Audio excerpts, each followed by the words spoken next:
Assalamualaikum warahmatullahi wabarakatuh.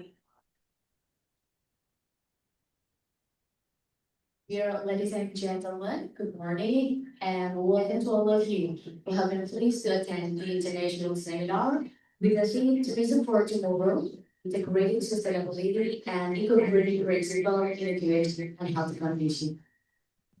Hadirin yang kami hormati, selamat pagi dan selamat datang dalam acara International Tourism for Tomorrow, Integrating Sustainability and Eco-Green Principle, yang diselenggarakan oleh Akademi Pariwisata Mandala Bhakti Surakarta.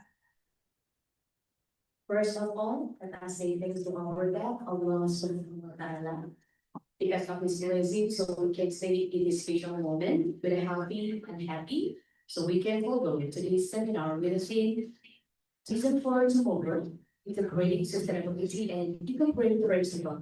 May our God, Allah Subhanahu wa Ta'ala, bless this evening, start from the beginning to the end.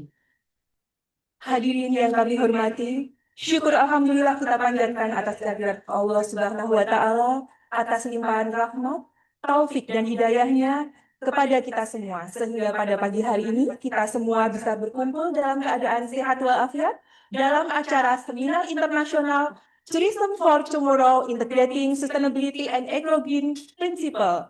Semoga Allah Subhanahu wa Ta'ala memberikan kelancaran hingga selesainya rangkaian acara hari ini. Amin, amin ya robbal alamin.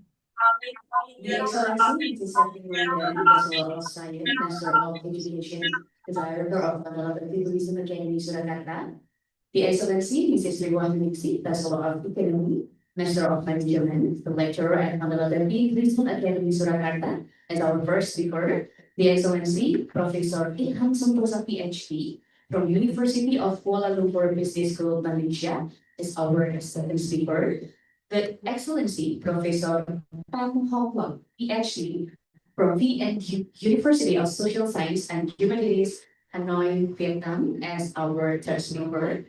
The Excellency, all the respective lecturers, staff, and committee of Mandala Tourism Academy, Surakarta, all the respectable audiences and our beloved students.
Acara yang kelima, acara inti yang pertama, yakni pemaparan materi oleh Ibu Tri Wahyuningsih, Sarjana Ekonomi Magister Management. Dilanjutkan dengan acara yang keenam adalah acara inti yang kedua, pemaparan materi oleh Profesor Ilham Sentosa Ph.D.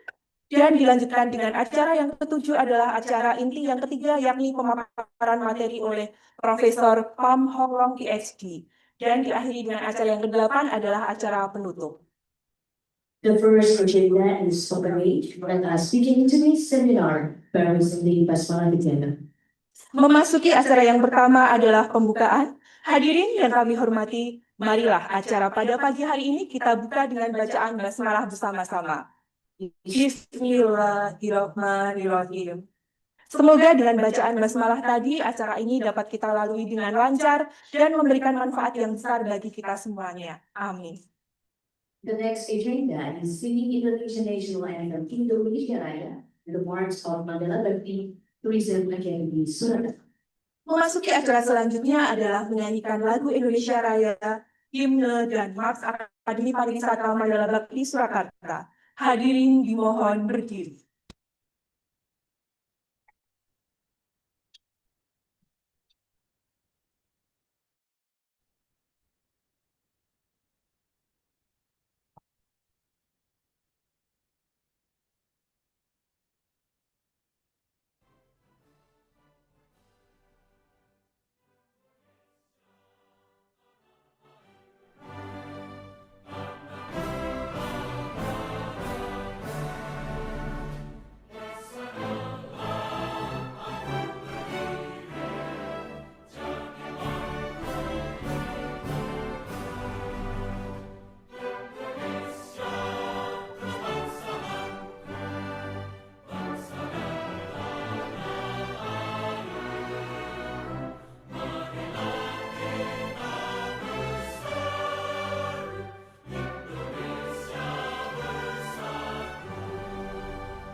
The next agenda is a welcoming speech from the director of. The next agenda is singing the march of.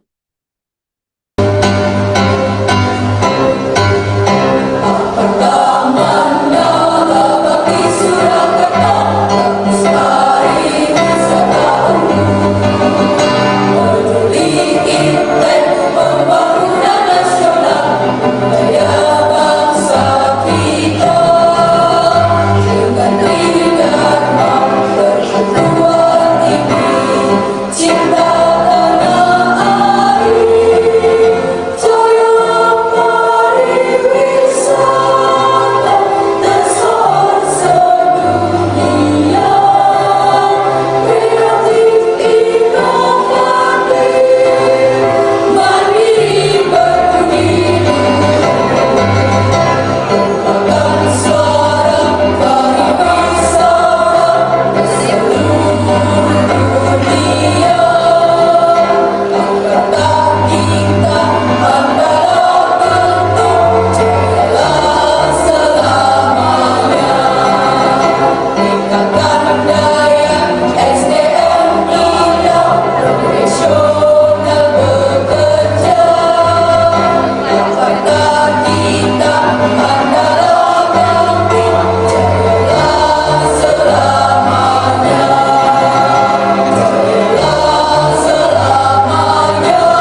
the next speaker is a welcoming speech from the Director of Mandala Bhakti Tourism Academy Surakarta to Mrs. Septi Wulandari, Bachelor of Science, Master of Education. We welcome. Memasuki acara yang selanjutnya, yaitu sambutan dari Ibu Direktur Akademi Pariwisata Mandala Bhakti Surakarta. Pada yang kami hormati, Ibu Septi Wulandari, S.Si M.Pd, waktu dan tempat kami persilakan.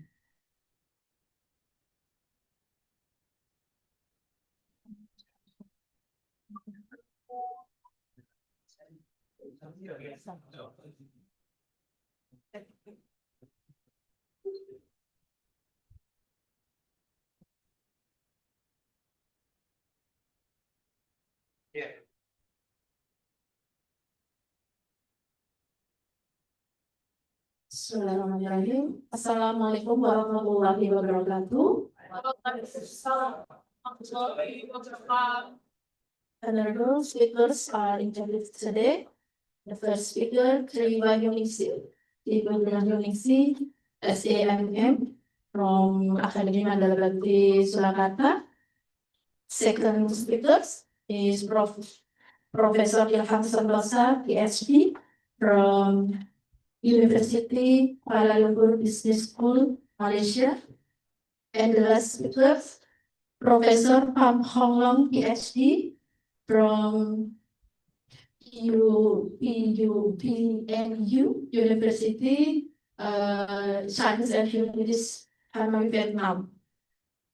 Ladies and gentlemen, distinguished guest speakers, college, lecturer, students, and friends from, especially from Malaysia, Vietnam, and around the world.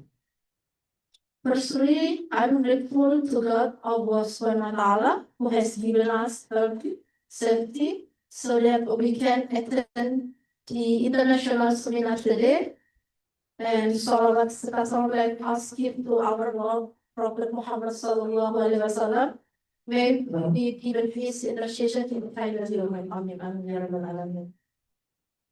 Good morning and welcome to the international seminar with the topic Tourism for Tomorrow, Integrating Sustainability and Equitable Principles.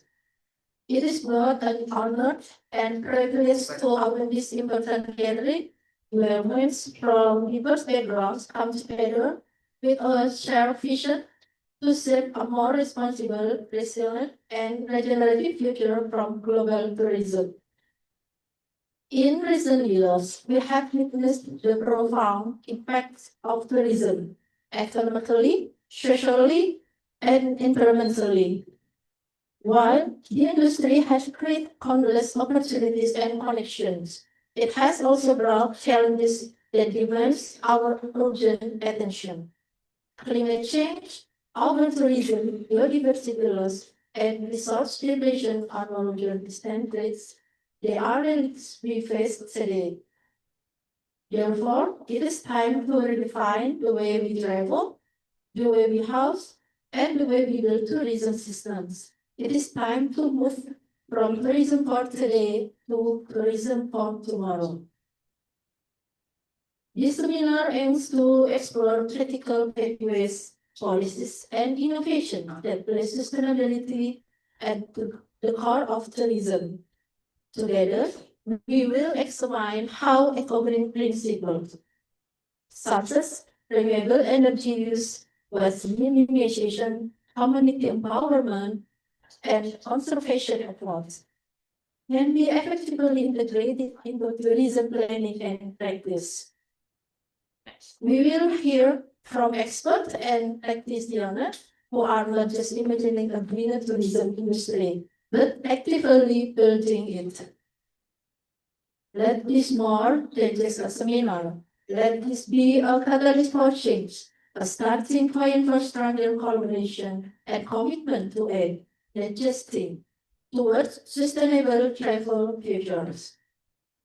Once thank you for being here and for contributing your time, expertise, and patience. I wish you a productive and inspiring seminar.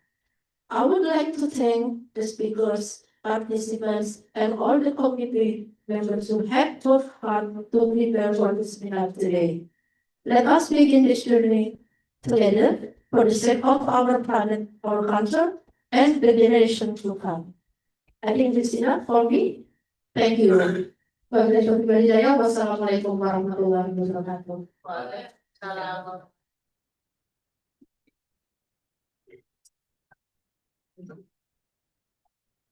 Podiumnya langsung pindah.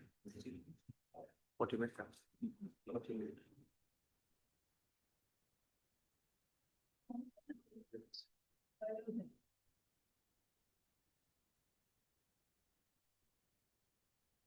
Thank you that they were very just mengenai about education for the community inspiring speaks about the reason for growth. It aims that incorporating sustainability and contemporary both of the arts to aspects that can be our to protect our environment and ensure the long benefits for the communities and also for the communities and the nature. So the future tourism is ensure the local and also the cultural heritage to make sure our future generation. Terima kasih kepada Ibu Septi atas sambutan yang telah diberikan. Thank you for the warm and the inspiring speech from Mrs. Septi Wulandari as the Director of Mandala Tourism Academy Surakarta. And now, the moment we have all been waiting for, the main session for today's seminar that will be moderated by Mrs. Lia Dewinta, Bachelor of Arts in Literature, Master of Humanities. But first of all, let me introduce Miss Lia Dewinta. She earned her bachelor degree in English literature from Semarang State University and continued her master studies in the same field at Diponegoro University, Semarang. Mrs. Lia Dewinta has recently experiences in teaching, having served as a lecturer at English Department of the National University in Jakarta from 2015-2022, and now currently Mrs. Lia Dewinta is a lecturer at English Department of Tourism Academy of Mandala, Surakarta. Beyond teaching, Mrs. Lia Dewinta is also actively involved in the literary research. And now we are moving into the main part of today's seminar, the presentation from our basic speakers, and this session will be guided by Mrs. Lia Dewinta.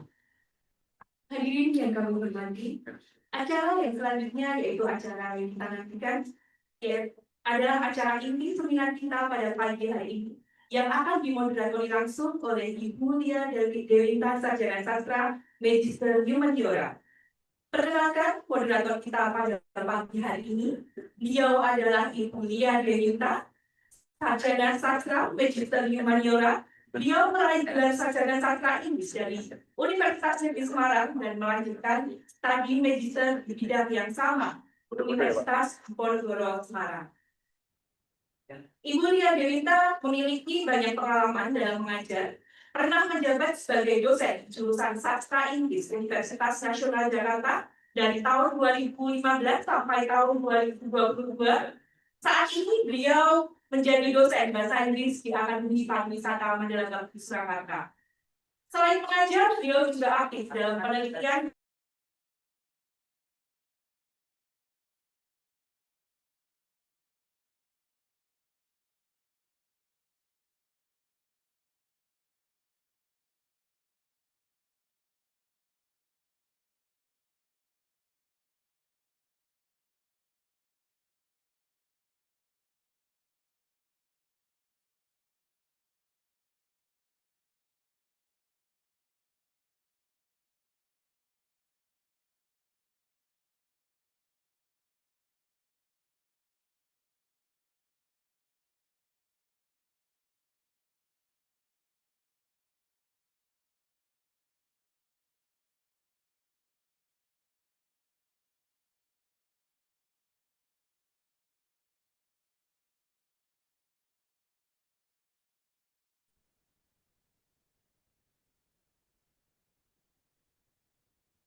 Oh, tapi juga nggak tahu ini kok.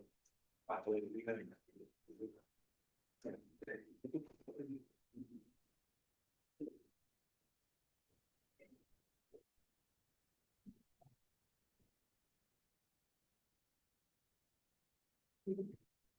Podiumnya menghalang nggak ya, Pak? Podiummu. Good morning. Assalamualaikum.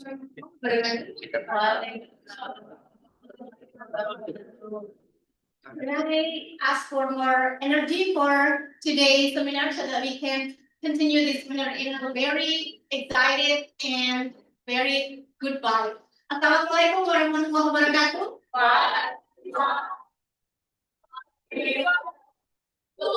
Okay, hello and welcome. Welcome to our audience that is joining us here in Mandala Bhakti Hall, and also to our virtual audience that is joining us from their comfortable home, office, or wherever they are. We are very excited to kick off this event. So my name is Lia Dewinta, and I'm very honored to serve as your moderator in this international hybrid seminar entitled Tourism for Tomorrow, Integrating Sustainability and Eco-Green Principles. So when I was offered to be moderator of today's event a couple weeks ago, I immediately did some research on ecotourism, and I found out that according to Oxford English Dictionary, the word ecotourism was officially recorded in 1980s. Not so long that considering the global warming that we are facing. So it means that around 45 years or so, people, and especially those who are involved in tourism industry, have started to show concern about sustainability, about conservation and communities. So nowadays, tourism is not just about getting profit or healing, as so always said by the Gen Z, but it is also about taking care of our earth, of our environment, and of course, the sustainability of our community. Now, the question is, how is this ecotourism be implemented successfully? Now, we have the three distinguished speakers who will share their knowledge and expertise, and from whom we are also going to learn a lot about ecotourism. Before we begin, I'd like to share a few notes of how this discussion will be carried out. Later, each speaker will be given 15-minute time to give their presentation. And at the end of each presentation, there will be an opportunity for you to ask questions to the speaker. So I hope you're going to take advantage of this opportunity to ask questions. And for our audience virtually, please kindly type your question in the chat in Zoom. Okay, and I would also like to remind our virtual audience to keep your microphone muted. And I'm going to lead this discussion bilingually in English and Bahasa Indonesia. And lastly, I would also like to inform that at 10 o'clock later, we are going to be listened to Indonesian anthem, Indonesia Raya. Indonesia Raya sekarang ini diperdengarkan kembali setiap jam 10. Jadi nanti meskipun tadi kita sudah menyanyikan bahasa Indonesia Raya untuk membuka konferensi ini, untuk membuka seminar ini, nanti di jam 10 sesuai dengan peraturan pemerintah, kita akan diperdengarkan kembali dengan lagu Indonesia Raya. Mudah-mudahan nanti teman-teman di Malaysia dan di Vietnam also, and everyone joining us this conversation from virtually from your home, tidak akan kaget mendengarkan nanti Indonesia Raya diperdengarkan kembali. Okay, now it is my pleasure to introduce our first speaker, Ibu Tri Wahyuningsih, Sarjana Ekonomi Magister Manajemen. As our first speaker, she is also a lecturer at Mandala Bhakti Surakarta, Indonesia. She graduated her Bachelor of Economy at Wijaya Kusuma University, Indonesia. She continued and graduated her Master of Management at 11 University, Indonesia. Currently, she is pursuing her doctoral degree at Universiti Kuala Lumpur, Malaysia. She has been very passionate about tourism. She actively joins community service on tourism also, of course. And her books and research talk a lot about tourism and hospitality. I'd like to welcome Ibu Yuni onto the stage. Silakan Ibu untuk bersama kami di sini di atas panggung.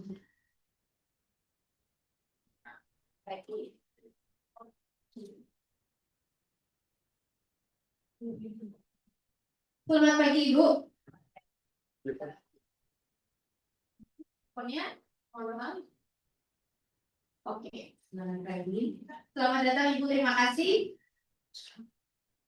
Saya lihat di profil Ibu sangat concern terhadap tourism, meskipun Ibu memiliki latar belakang manajemen, sarjana ekonomi dan magister manajemen.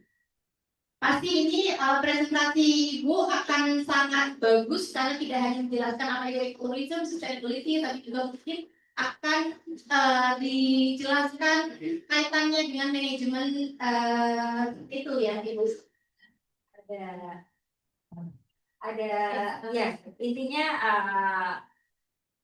yang saya sampaikan itu juga berdasarkan beberapa penelitian dari yang saya lakukan selama ini. Saya konsen sejak tahun 2019 membangun desa wisata sebagai pendamping desa wisata di beberapa desa, dan itu berhasil menjadi diberikan oleh pemerintah, khususnya Kementerian Ekonomi Kreatif, Kementerian Pariwisata dan Ekonomi Kreatif sejak 2020.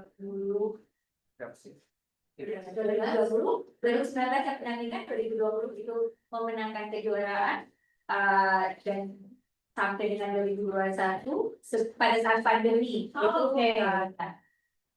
Okay, terima kasih Ibu. You're given 15 minutes to present your presentation. Okay, 15 menit ya, teman-teman. Nanti after presentation ended, we are going to have question and answer session. Silakan Ibu untuk melihat presentasi.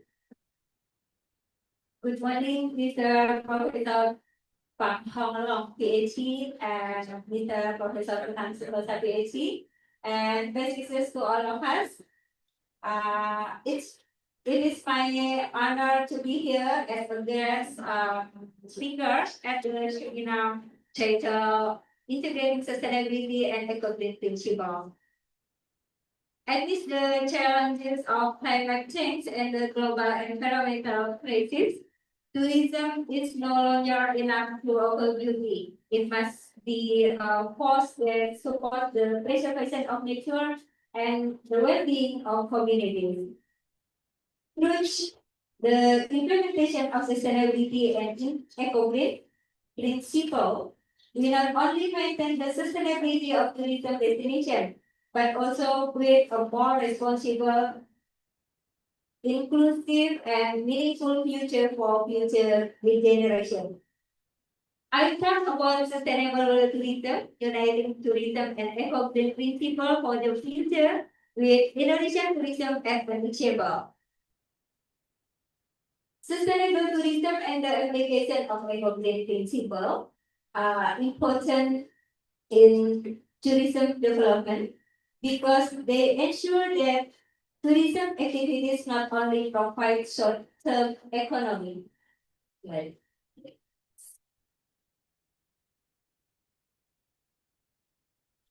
but also preserve the environmental, culture, and welfare of local communities in the long term.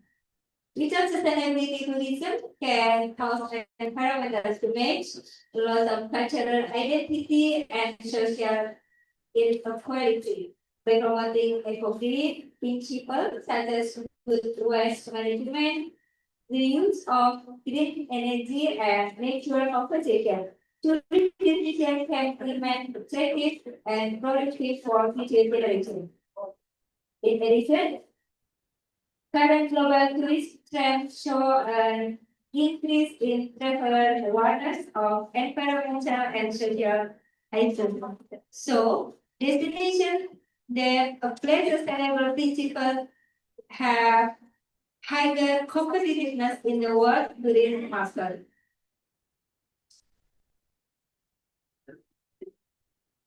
What is sustainable tourism and eco-principle? Sustainability in tourism refers to sustainable tourism development, which is tourism that meets the needs of tourists and local communities, now without compromising the ability of future generations to meet their needs. It includes three main pillars: economic, providing long-term economic benefits to local communities; socio-cultural, reshaping local culture and strengthening community identity; and the last, environmental, preserving nature, ecosystem, and natural resources. Eco-green in tourism. Because the application of eco-green principle in tourism practices, such as carbon emission reduction, responsible waste management, use of renewable energy, and greening and the natural compensation. Why is sustainability important in tourism? A. Protecting the nature environment. Many tourist destinations, especially in rural areas, depend on natural beauty. Uncontrolled tourism activities can damage ecosystems, waste, pollution, deforestation. B. Reshaping local culture.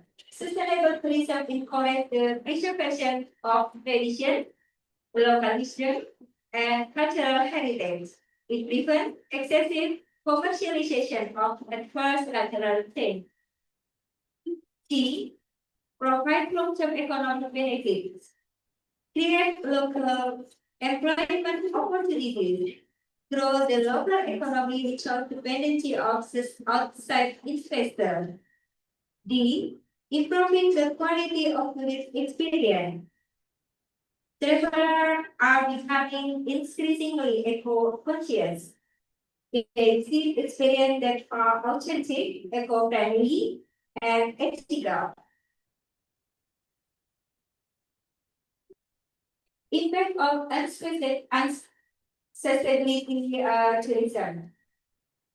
Environmental degradation, like destruction of forests, beaches, and rivers.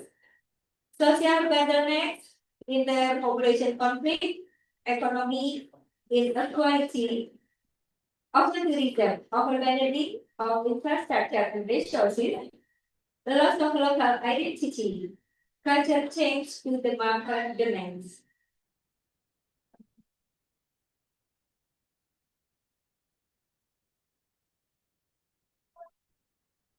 Impact of unsustainable tourism, like slide 5 and slide. Key principle of sustainable tourism. The first is local participation. Communities become the main actor in tourism development and in Indonesia. Now it's tourism awareness group. Kita sebut POP dari kelompok sadar wisata Indonesia. Secondly, conversation reshaping biodiversity and culture. Third, local economy, spending money in the surrounding community. Lastly, minimal negative impact, social, cultural, and environmental.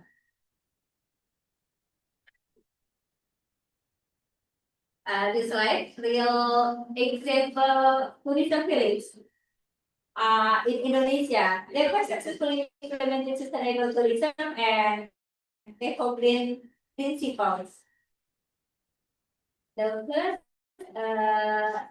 that is the Panglipuran Tourism Village, located in Bangli Regency, Bali, is one of the best examples of sustainable tourism and eco-green principle in Indonesia. The village is known not only for its beauty and local wisdom, but also for its consistency in maintaining the environmental, cultural, and social life of the community in harmony. Here are the specialties of Panglipuran. In applying three principles. The first, preservation of local culture and tradition. Panglipuran community uphold the traditional values of Bali Aga. The original Balinese culture before the influence Majapahit Hinduism.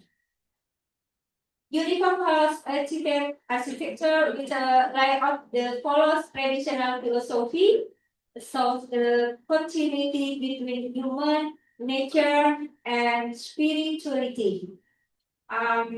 Traditional ceremonies and the value of gotong royong gotong royong are still actively practiced. Community-based waste management. Panglipuran prohibits the use of single-use plastic, both the resident or visitors.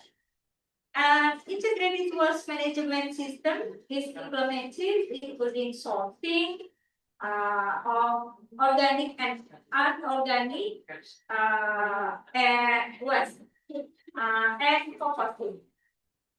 Education of tourists about cleanliness and environmental sustainability is ongoing.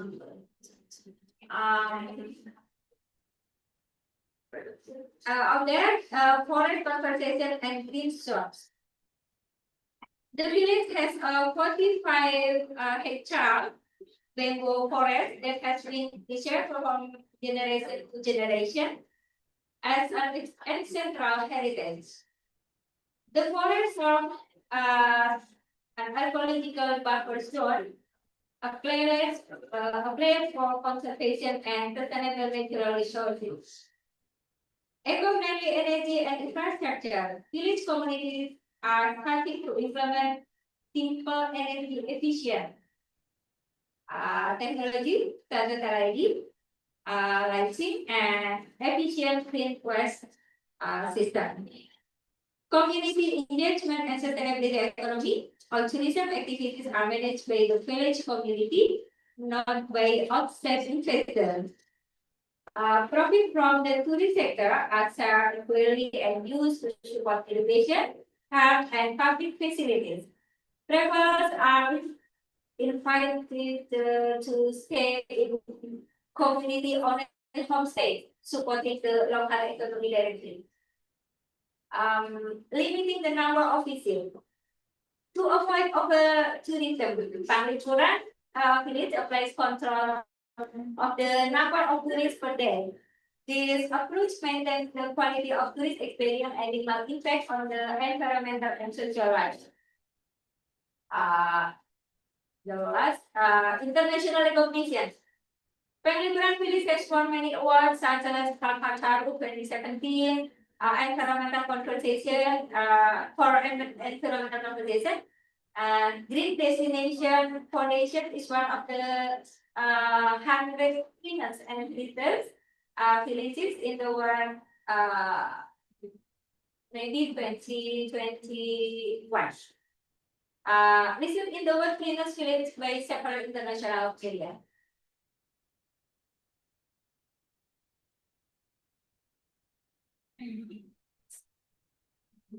Okay. That is the Lumpur Pakuan village. In Sukasari village, Subang, Resident West Java. The Lumpur Pakuan village applies the principle of sustainable tourism by maintaining a balance between cultural preservation, the environmental and community economic empowerment. Cultural preservers such as angklung, calung, jaipongan, wayang golek, and Sundanese traditional ceremony such as visiting together, carilah bersama kalau di Indonesia. Ya. Local wisdom is everyday life. The local community still live a simple life, which contain local wisdom such as traditional house construction, environmentally friendly agriculture, practice local food patterns based on natural products.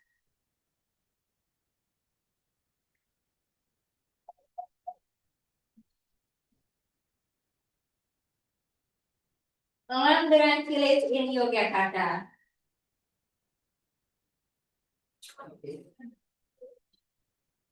Wulandari tourism village in Gunung Kidul Kensi, Yogyakarta. Has a number of features in developing sustainable tourism and accommodating people, making it one of the best examples in Indonesia. Here are some of its features. Sustainability utilization of natural potential. Wulandari utilizes the natural beauty of the ancient volcano atau Gunung Purba in Indonesia and its surrounding ecosystem as the main attraction without damaging the environment. Tourism activities such as trekking, geological education, and camping are managed with conservation principles. Local community empowerment and participation. All tourism activities are managed by the communities through the tourism awareness group or programs, which ensure that economic benefit to residents without relying on outside investors. Waste management and renewable energy. Wulandari has developed a zero waste program and the use of environmentally friendly energy, including the use of biogas from livestock, manure, and hydro power generation. Culture and local preservation. The village maintain local traditions such as traditional ceremonies, art performance, as well as specially food processing such as local chocolate, which become part of the tourism experience. International recognition. Wulandari received an international award from United Nations World Tourism Organization as one of the best tourism cities in 2021. Demonstrating its success in consistently applying sustainable tourism principles. Ketekesu in Toraja. Ketekesu village in North Toraja, South Sulawesi, is a prime example of sustainable tourism development and the application of eco-based principles. The specialty of the village lies in the harmonious preservation of culture and environmental, as well as the active participation of the community and in maintaining central heritage.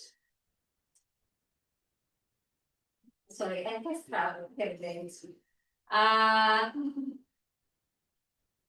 The preservation of culture and customary tradition. Ketekesu is known for its centuries old tradition houses, as well as ancient stone burial sites that illustrated the Toraja philosophy of life and death. Traditional ceremonies such as Ramu Solo and Ramu Duka are still regularly held, strengthening cultural identity and attracting tourists to understand local tradition and cultures. Sustainable environment management. The natural beauty of the village surrounding is perceived, with forests and maintaining natural systems. Local communities preserve the environment through traditional farming practices and community-based waste management, creating a balance between tourist activities and nature conservation. Nature conservation. Local economic empowerment. The Keping community is active in creative economic activities such as handicrafting, wood crafting, and bamboo weaving. This product are not only a source of income, but also a means of conservation person. In addition, homestay management and social services by local residents improve the welfare of the community while providing an authentic experience for visitors. With the integration of conservation, environmental conservation, and community empowerment, Ketekesu Village is inspiring for sustainable tourism development rooted in local tourism.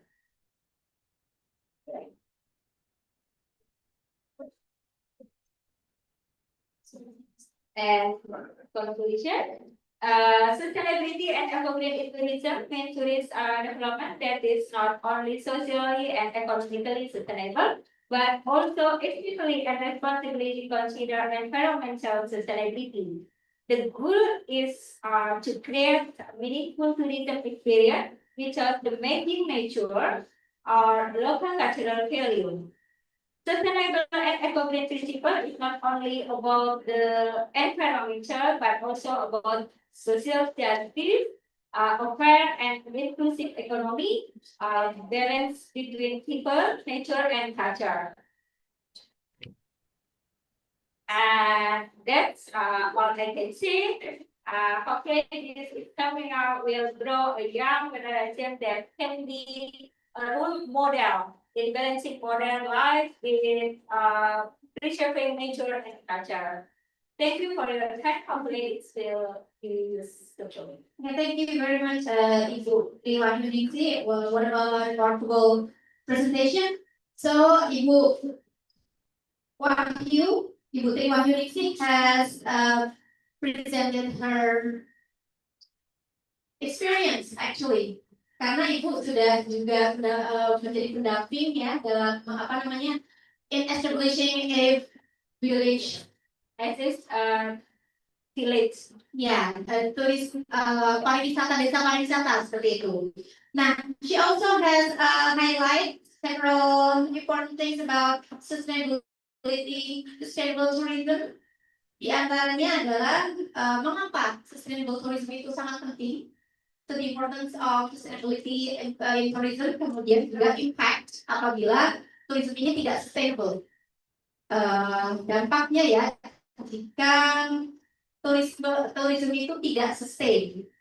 Kemudian untuk mengimplementasikan hal-hal tersebut ada key principles yang bisa dilakukan untuk mensukseskan sustainable tourism. Kemudian di sini juga tadi beliau sudah memberikan contoh beberapa tempat di Indonesia, di antaranya di Bali, kemudian di Jawa Barat, Yogyakarta, kemudian juga di Toraja.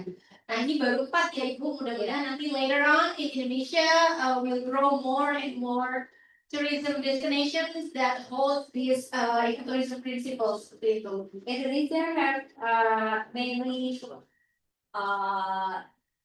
tourism village, yeah, about 4,000. 4,000 more. There are 4,000 more tourism village. Is it already implementing the ecotourism principles? No. So hopefully later on after this conference, after the seminars, kita akan memberi edukasi untuk ke 4,000 village tersebut yaitu supaya kemudian juga bisa membantu desa-desa tersebut untuk mengimplementasikan ecotourism. Baik, ada pertanyaan untuk Ibu Wahyuningsih mengenai presentasi yang sudah disampaikan, silakan. Rekan-rekan dan teman-teman, or maybe from the virtual audience, is there any question that we can give to our speaker?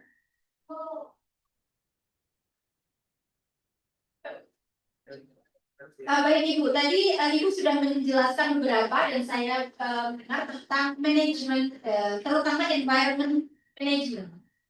Terutama tentang environment management. Apalagi yang berkaitan dengan environment management ini. Apakah hanya waste management saja atau yang lainnya? Karena concern saya pribadi mengenai environment ini di Indonesia agak sangat sulit ya untuk dikembangkan seperti itu.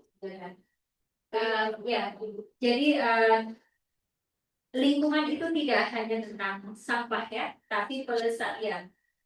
Jadi di shaping environment itu menjaga pelestarian. Contoh di Mandala itu ada gunung purba yang harus dilakukan. Jadi gunung purba ini salah satu yang diminati pada saat Mandala untuk kita melakukan trekking. Demikian juga kita tetap menjaga farming, agriculture, ya.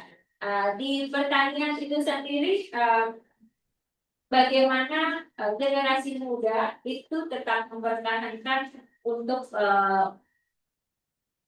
farming ya, bertani gitu ya, menanam padi. Nah, Lebih concern kan ya, terus itu ya Bu.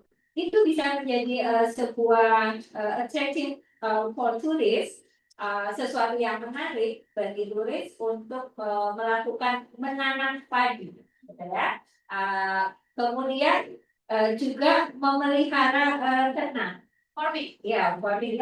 Kemudian memelihara ikan di sekitar lingkungan. Barangkali kalau di sini ada persawahan, gitu ya. Nah, itu adalah menjaga lingkungan supaya tetap balance ya.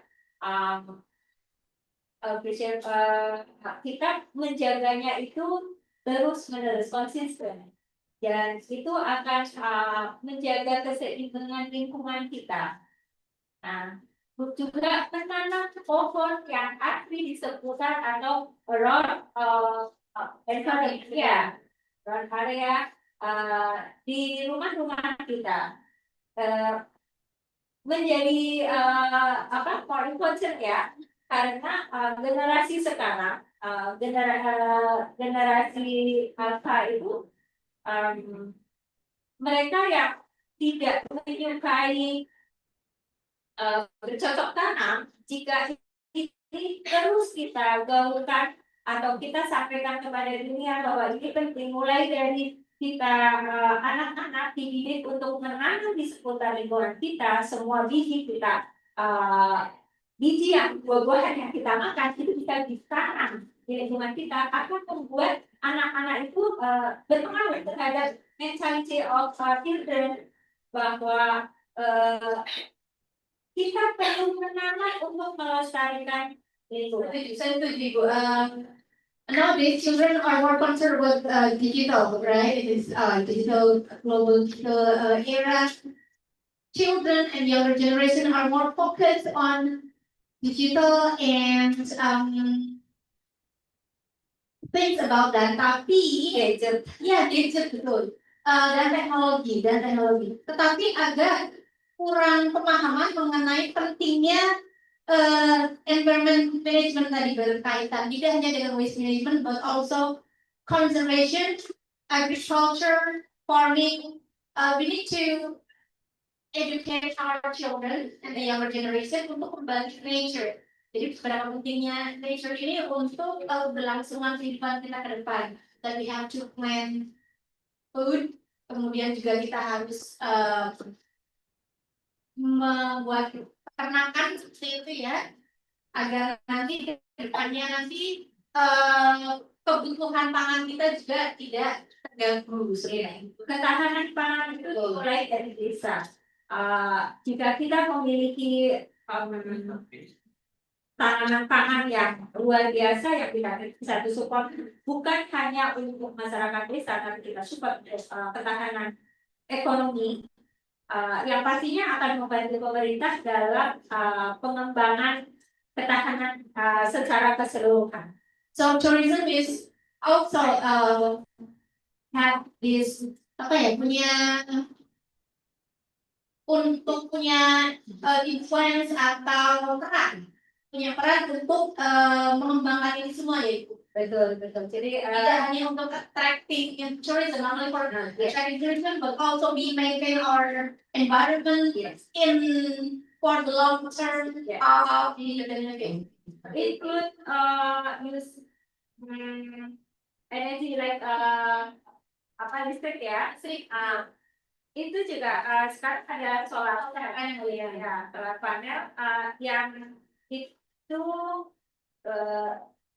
kita bisa gunakan, bisa kita dari sekarang. Jadi penggunaan listrik itu sudah tidak lagi menggunakan listrik yang diproduksi oleh PLN kalau di Indonesia, tapi itu juga bisa kita pakai dengan ya. Very interesting. Baik, apakah sudah ada pertanyaan dari rekan-rekan di sini? Oh, silakan, Ibu. Minta tolong untuk diberikan mikrofonnya, Ibu Ari. Thank you.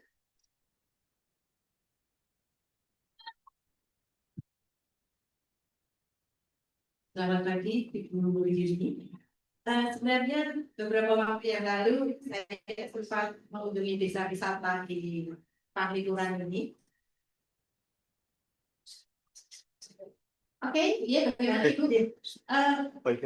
Dari desa ya, padat yang kecil sampai menjadi mendunia seperti itu yang memberikan dampak yang luar biasa bagi masyarakat di sekitar, terutama penghasilan ekonomi dan meningkat pesat seperti itu.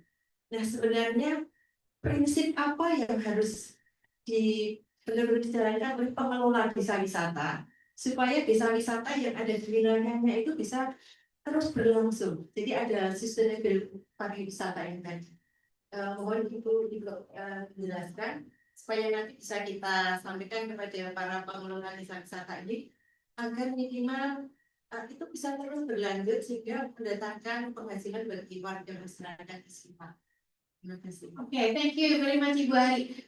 So Ibu Ari is asking about how to implement the key principles that must be implemented in the tourism village, because in Indonesia, as been said before, we have many village tourism village, but they hasn't yet to implement these eco-green principles. Nah, mungkin Ibu Wahyuningsih ini bisa menjelaskan bagaimana mengimplementasikannya sehingga nanti desa pariwisata ini bisa berkembang, kemudian bisa tersokor seperti itu dengan tetap mengedepankan ekoturism.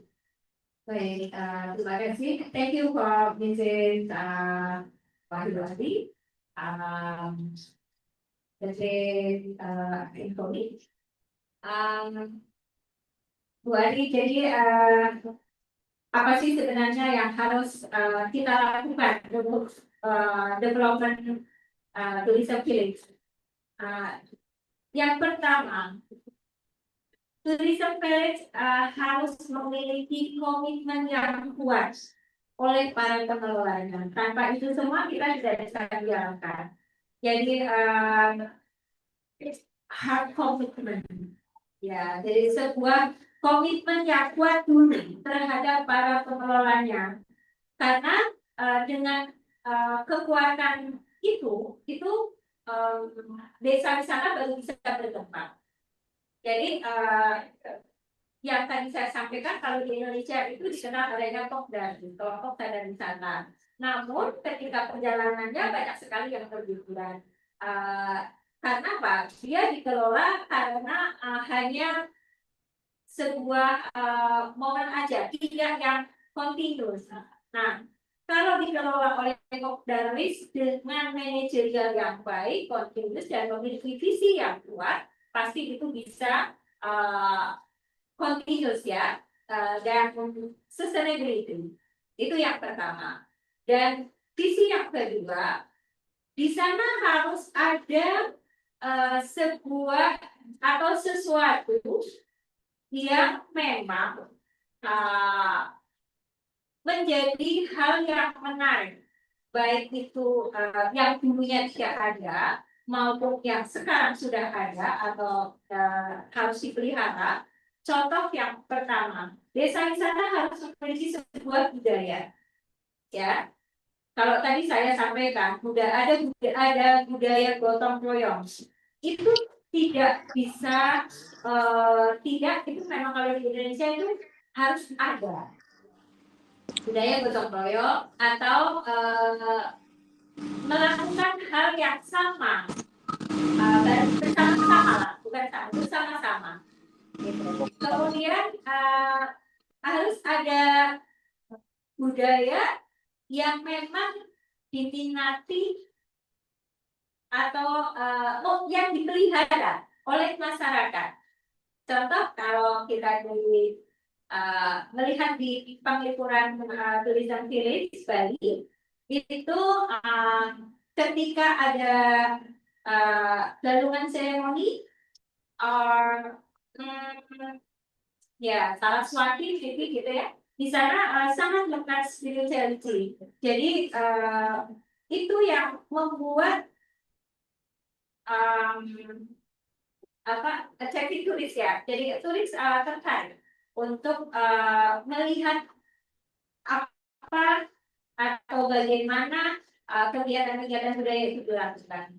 Komitmen yang kuat tadi itu menyatukan pemikiran bahwa sebuah desa atau sebuah desa wisata itu harus clean, harus bersih. Itu yang pertama. Jadi saya tadi juga mencontohkan Lembur Pakuan. Ya, salah satu yang digagas oleh Gubernur Jawa Barat saat ini ya, Kang Deddy Mulyadi, itu saya lihat beliau sangat concern untuk memelihara environment. Jadi pertaniannya juga tetap dijaga, kegiatan-kegiatan yang sifatnya seremoni tetap dijaga. Lain di sana ada juga angklung, kalung, like jaipongan,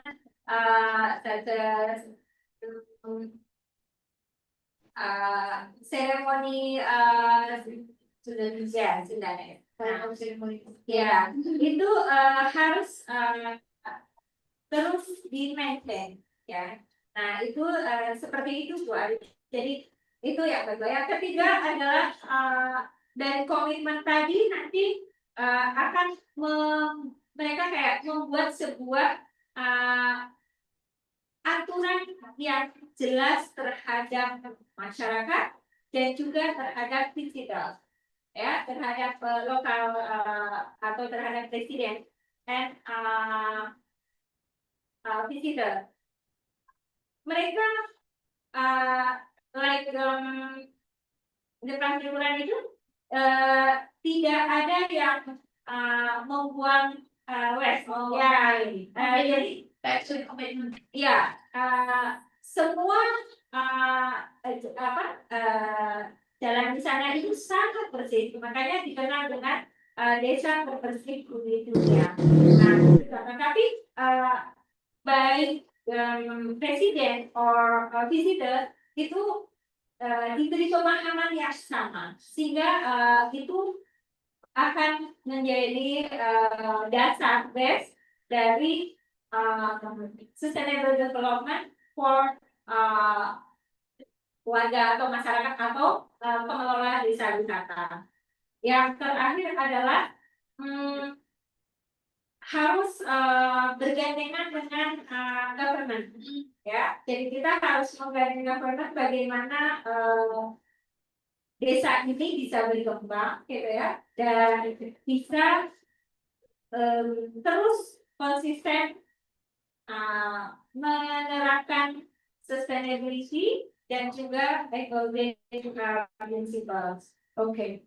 Terima kasih Ibu. Bagaimana? Kasih sudah menjawab pertanyaannya. Baik sekali. Ada beberapa hal tadi yang disampaikan untuk membangun how to establish this village, tourism village, implementing eco-green principles. I think first we have to educate them about these eco-green principles and then commitment of all stakeholders including government. Jadi setelah itu nanti kedepannya dengan tadi tekad dan komitmen diharapkan bisa membangun desa tersebut menjadi desa pariwisata yang tersohor seperti itu. Baik, terima kasih. Agenda kita waktunya untuk pembicaraan pertama sudah berakhir. Terima kasih banyak Ibu. It's a very interesting and remarkable and very insightful presentation.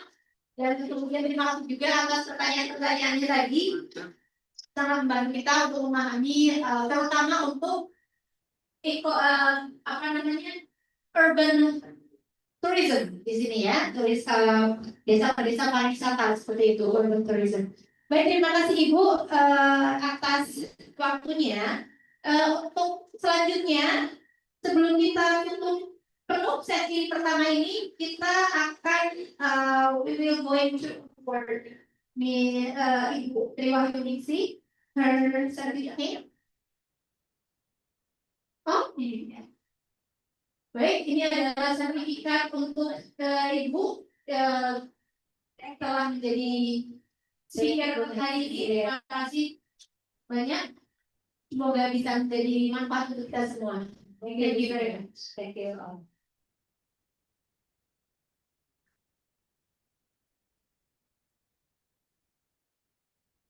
Baik, selanjutnya kita akan ke speaker kedua yang sedang kita persiapkan untuk rekan-rekan di sini. Semoga masih semangat ya, dan and also for our virtual audience, don't be shy and be afraid to ask questions. Silakan untuk mempertanyakan pertanyaan dalam bahasa Indonesia. Nanti kami bantu untuk menjelaskan kepada speakers dengan menggunakan bahasa Inggris. Okay. Here we have come to the second presentation, which is going to be given by Professor Ilham, Ph.D. Okay, Professor Sentosa. Okay, he has joined the Zoom meeting. First of all, I would like to read Professor Sentosa's profile before asking him to give his presentation.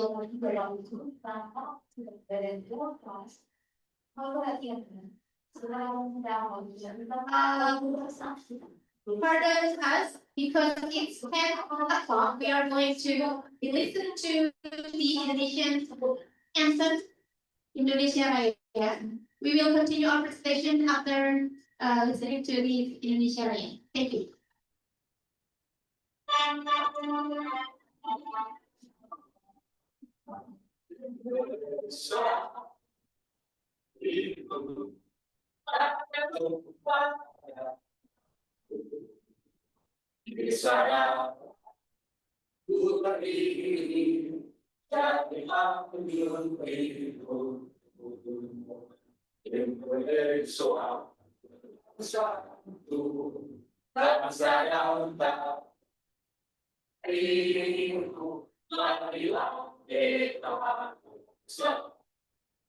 Indonesia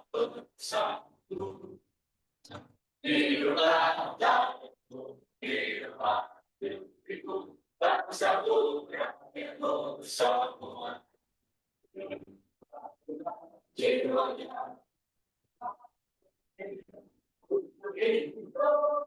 bersama. Indonesia merdeka, ya Gusti. Merdeka, merdeka, hiduplah Indonesia. Indonesia merdeka, merdeka, ya Gusti. Indonesia merdeka, merdeka, hiduplah Indonesia.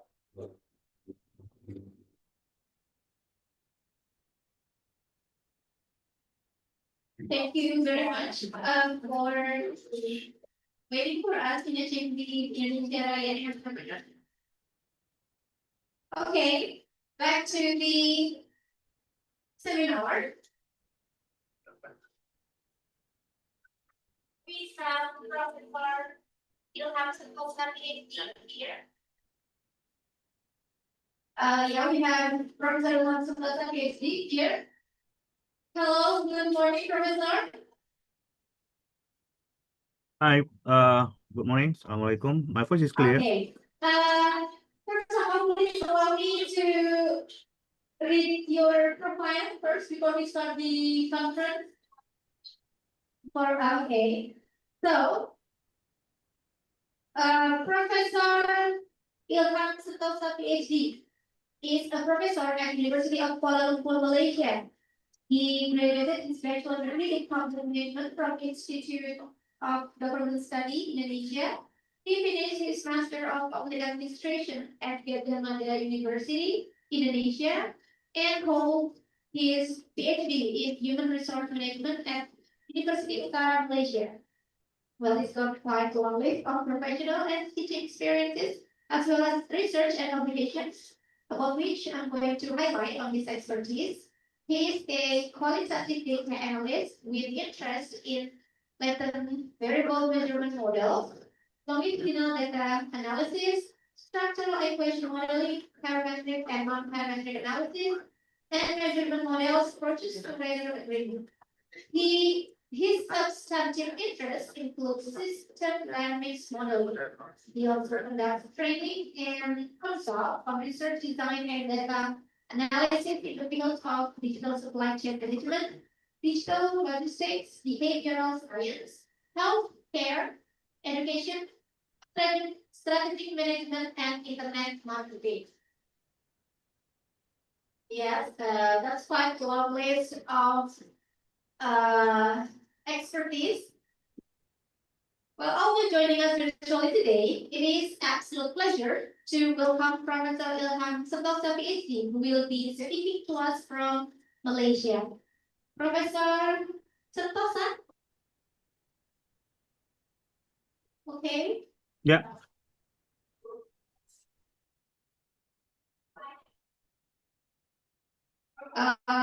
Okay. Okay. Apakah bisa terdengar di sini oleh audiens di sini? Oke. Baik, Professor, you are given 15 minutes. Before that, I will personally welcome you. Thank you for your time to share your knowledge and expertise. You have 15 minutes presentation, Prof. Okay. Before later, we're going to continue the question and answer session. Okay. Thank you. First of all, Time is yours. Silakan Profesor untuk mempresentasikan materinya. yeah. First of all, I want to confirm you can hear my voice. My voice is clear. Okay. Okay. Okay. Go ahead. Okay, all right. Bismillahirrahmanirrahim. Assalamualaikum warahmatullahi wabarakatuh. Good morning to all of you. Selamat pagi. Good morning from Malaysia, from Kuala Lumpur. First of all, thank you so much to Mandala Bhakti for inviting me to share about our topic for this morning is about sustainable tourism. So let me introduce my name Ilham Sentosa. You can call me Ilham. Currently professor with the School of Business, Universiti Kuala Lumpur or UniKL, Malaysia. All right. So let's utilize our time with the I just touch and go a little bit about the sustainable tourism with the scope of range of sustainable tourism in Indonesia and also Malaysia. Yeah, because for the past 5 years after COVID, I'm focusing with the development of the tourism destinations within the regions, especially in Indonesia and also Malaysia. So the settings of my presentations cover about Indonesia and Malaysia. We believe that after this, my best friends, Professor Long will continue with the maybe perspective from the Vietnam as well. Okay, all right. When we Okay, so today I have a lot of cartoon. This is my best friend, Professor Safamono will continue with the perspective from the Vietnamese. Okay, right. When we Okay, so today I have a lot of cartoon. This is my best friend, Professor Safamono will continue with the perspective from the Vietnamese. Okay, right.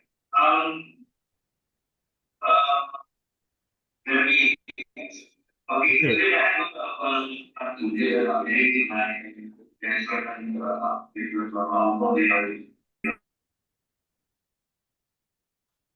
All right, when you see this one, this is the cartoons, like Upin Ipin. We believe that these cartoons is very famous and popular in Indonesia. That's the cartoon is sustained, sustained since a long time ago.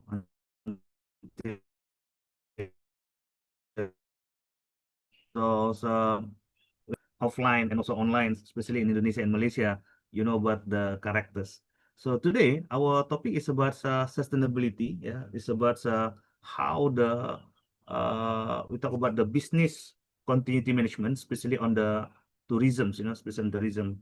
So of course, when we talk about tourism, there are two domain in here: domain from the vendor and also domain from customer, from tourist itself. So let's put our mind for both situations as from vendor sides and also situations from the customers, from the tourist itself.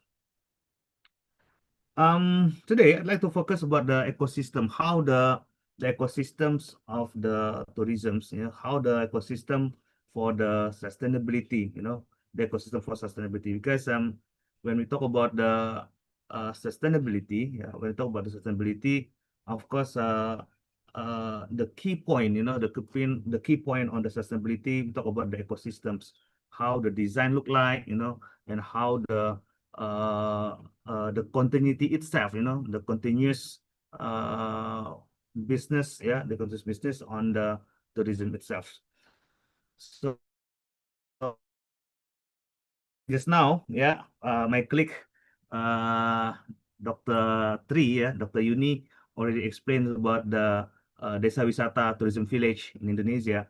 So I do believe that if you see these pictures, if you see these pictures, so we know that in Nusantara, in Nusantara, we have a lot of resources, we have a lot of resources that's this is what we call it as our strength,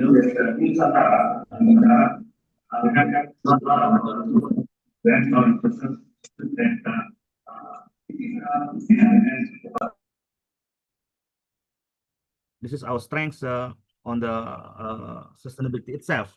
When we talk about resources, of course, we have a lot of natural resources. We have a lot of potentials. We have a lot of potentials that we believe that the issue right now, the issue right now is how to sustain the, how sustains the sustainability, how sustain sustainability with the innovations, with the design of the continuous business, on the ecosystems, which is I like to highlight a term that we call it as a resilience, the upgrading, the upgrading levels, the upscale level of the sustainability in tourism, that we call it as a resilience. So meaning that it's not only just talk about the sustainability, but the next level, the next level of sustainable tourism for the Nusantara, we talk about the scope of Indonesia and Malaysia, is more than sustainability. So we must go with the another level that we call it as a resilience. It's not only just about sustainable, but of course there's some factors that follow the resilience itself. So this is one of the destinations neighbor nearby your place, yeah, it's somewhere the locations. For familiar with these locations, somewhere in Yogyakarta, nearby Yogyakarta, so find out where is the locations. Okay, so the key point in here is we have a destinations, yeah, we have destinations, but the ecosystem to sustain the business of the destinations, that is the assignments, that is the task that we need to identify one by one, you know. We need to do mapping, and then we need to make a connections among those maps, yeah, into business ecosystems. Because the challenge right now, yeah, for the challenge, like in the past, yes, we have all these resources. Currently, resources get a lot of injections, you know, from government, you know, and then a lot of program. But what happened next? You know, what happened next? When we talk about next agenda, of course, in here is the puzzle that nearby the destinations, yeah, the key points from the vendor and also from the tourist itself must connected, which is sustainability. We talk about when the puzzle connected, yeah, when the puzzle connected, then how we go further, yeah, with the integrations of the sustainability itself and also with the technology. Of course, the topic for today, we don't talk only about sustainability, but of course the green, the eco greens.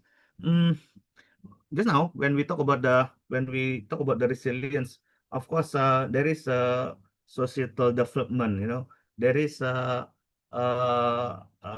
items that we have to see. That's destinations. Yeah, destination is not only talk about promotions. You know, not only about how we are able to engage tourists, yeah, to repeat their visit to our place, but on the resilience, yeah, we talk about what are the new things, what are the innovations. If you see this picture from the left to the right side, so the task right now that we have to put it in our diary, that we have to put a timetable, which is that what are the new thing, what are the innovations that's we believe that's surround the destinations.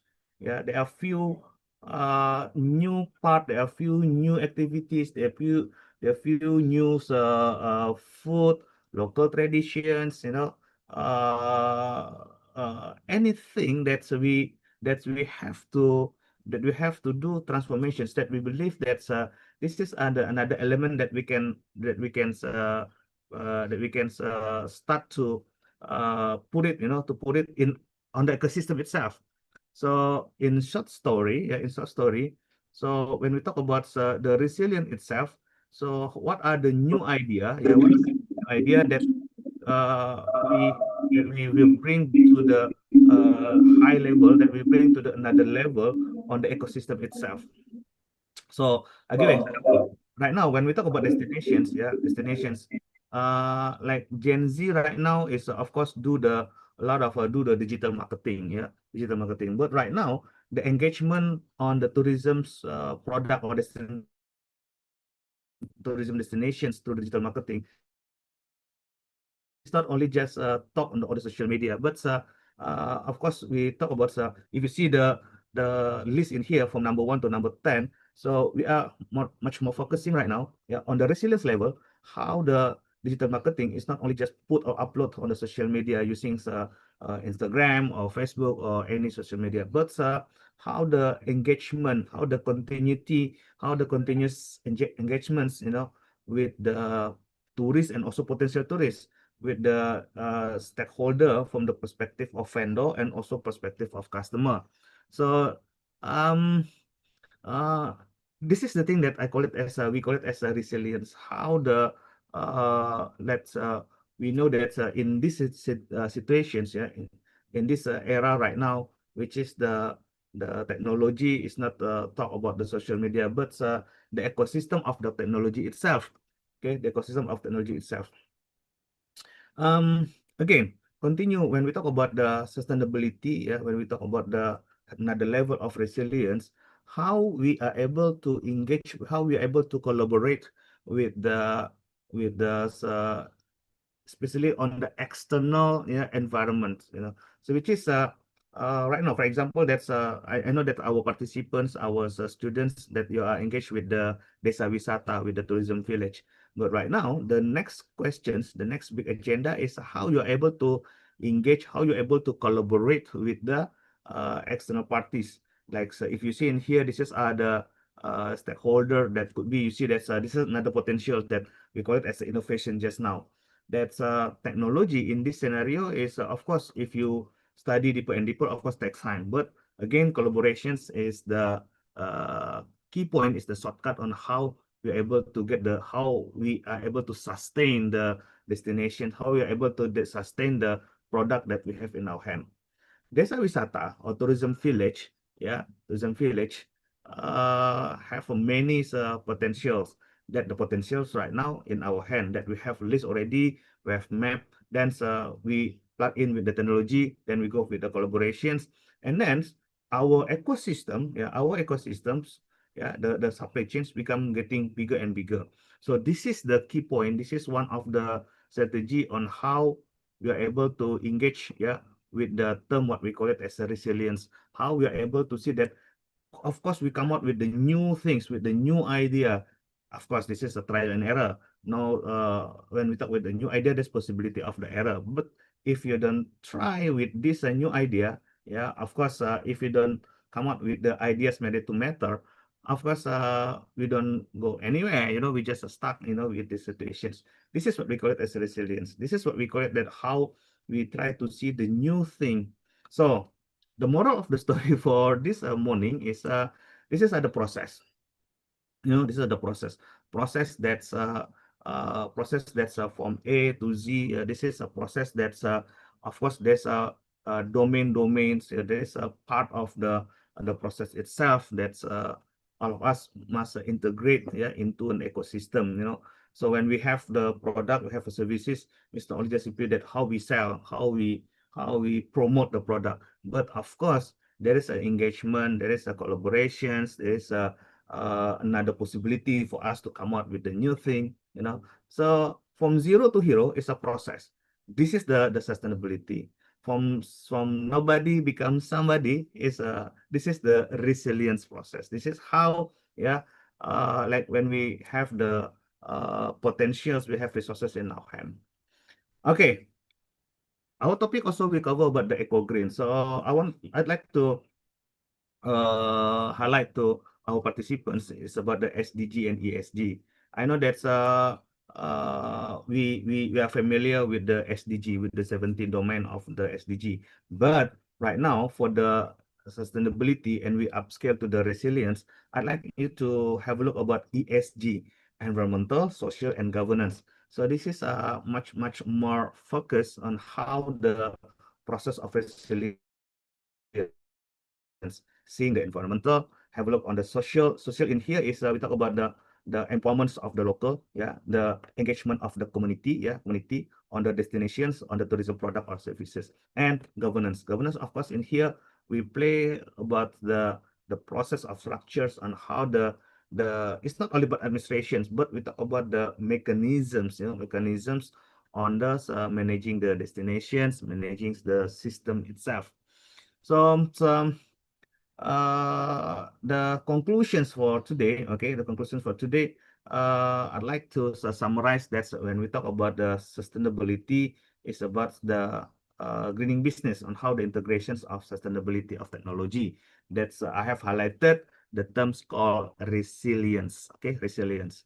The resilience is our assignments, is our task on how we are able to see the whole perspective of the sustainability. Like I mentioned just now, it's not only about promoting, it's not only about the technology, it's not only talk about the utilizing social media, but how we are able to engage with all items, we bring it together closer, and then we design the ecosystem, from the local, from the homestay, with the adventure that we have around the homestay, with the glamping, with the glampings that we have, that we're able to optimizing. So ecotourism, nearby to that place. So this is the the puzzle, puzzles that's you need to bring it closer, bring it to the ecosystem. Okay, and of course, this impossible for eagle flying alone. Collaborations. The key is collaborations on how when the puzzle is connected, when the puzzle is getting closer, how you're able to bring further, to bring further to the what we call it, to the circle, to the business, to the business that's the continuity that we have to design. This is the task for all participants, in this room, in this room. That's when we talk about the resilience. Okay, resilience. We are thinking further. We are thinking about another 2-3 steps ahead than the stakeholder itself. So meaning that we are the one who design the ecosystem. We are the one who bring it closer. We are the one who knows that this is the items inside of our maps now. Make it as like if you're familiar with mind map. Okay, from this scenario we go to that scenario, from this scenario we go to that items. So what are the collaborations that we're able to create from this scenario? So this is the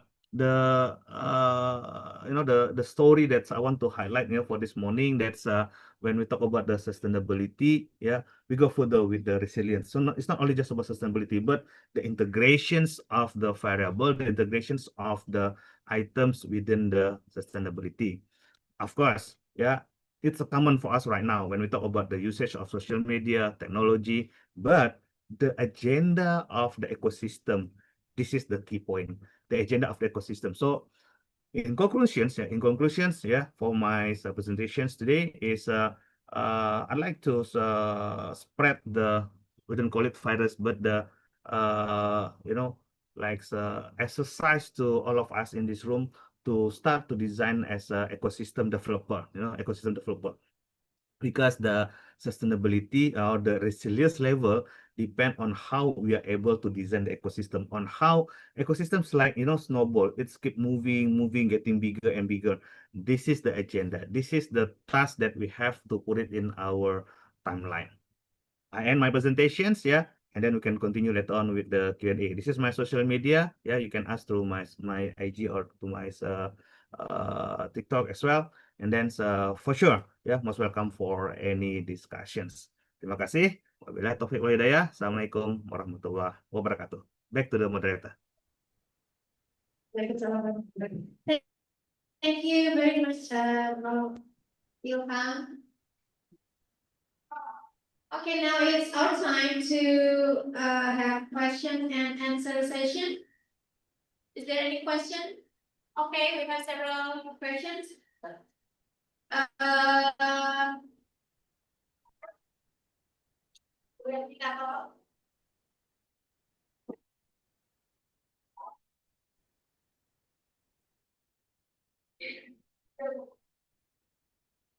Introduce myself. My name is Kuala from second semester commission to ask questions. What are effective strategies to improve the quality of life of local communities and preserve the environment? How to measure the success of implementing sustainable tourism? And what is the role of sustainable tourism?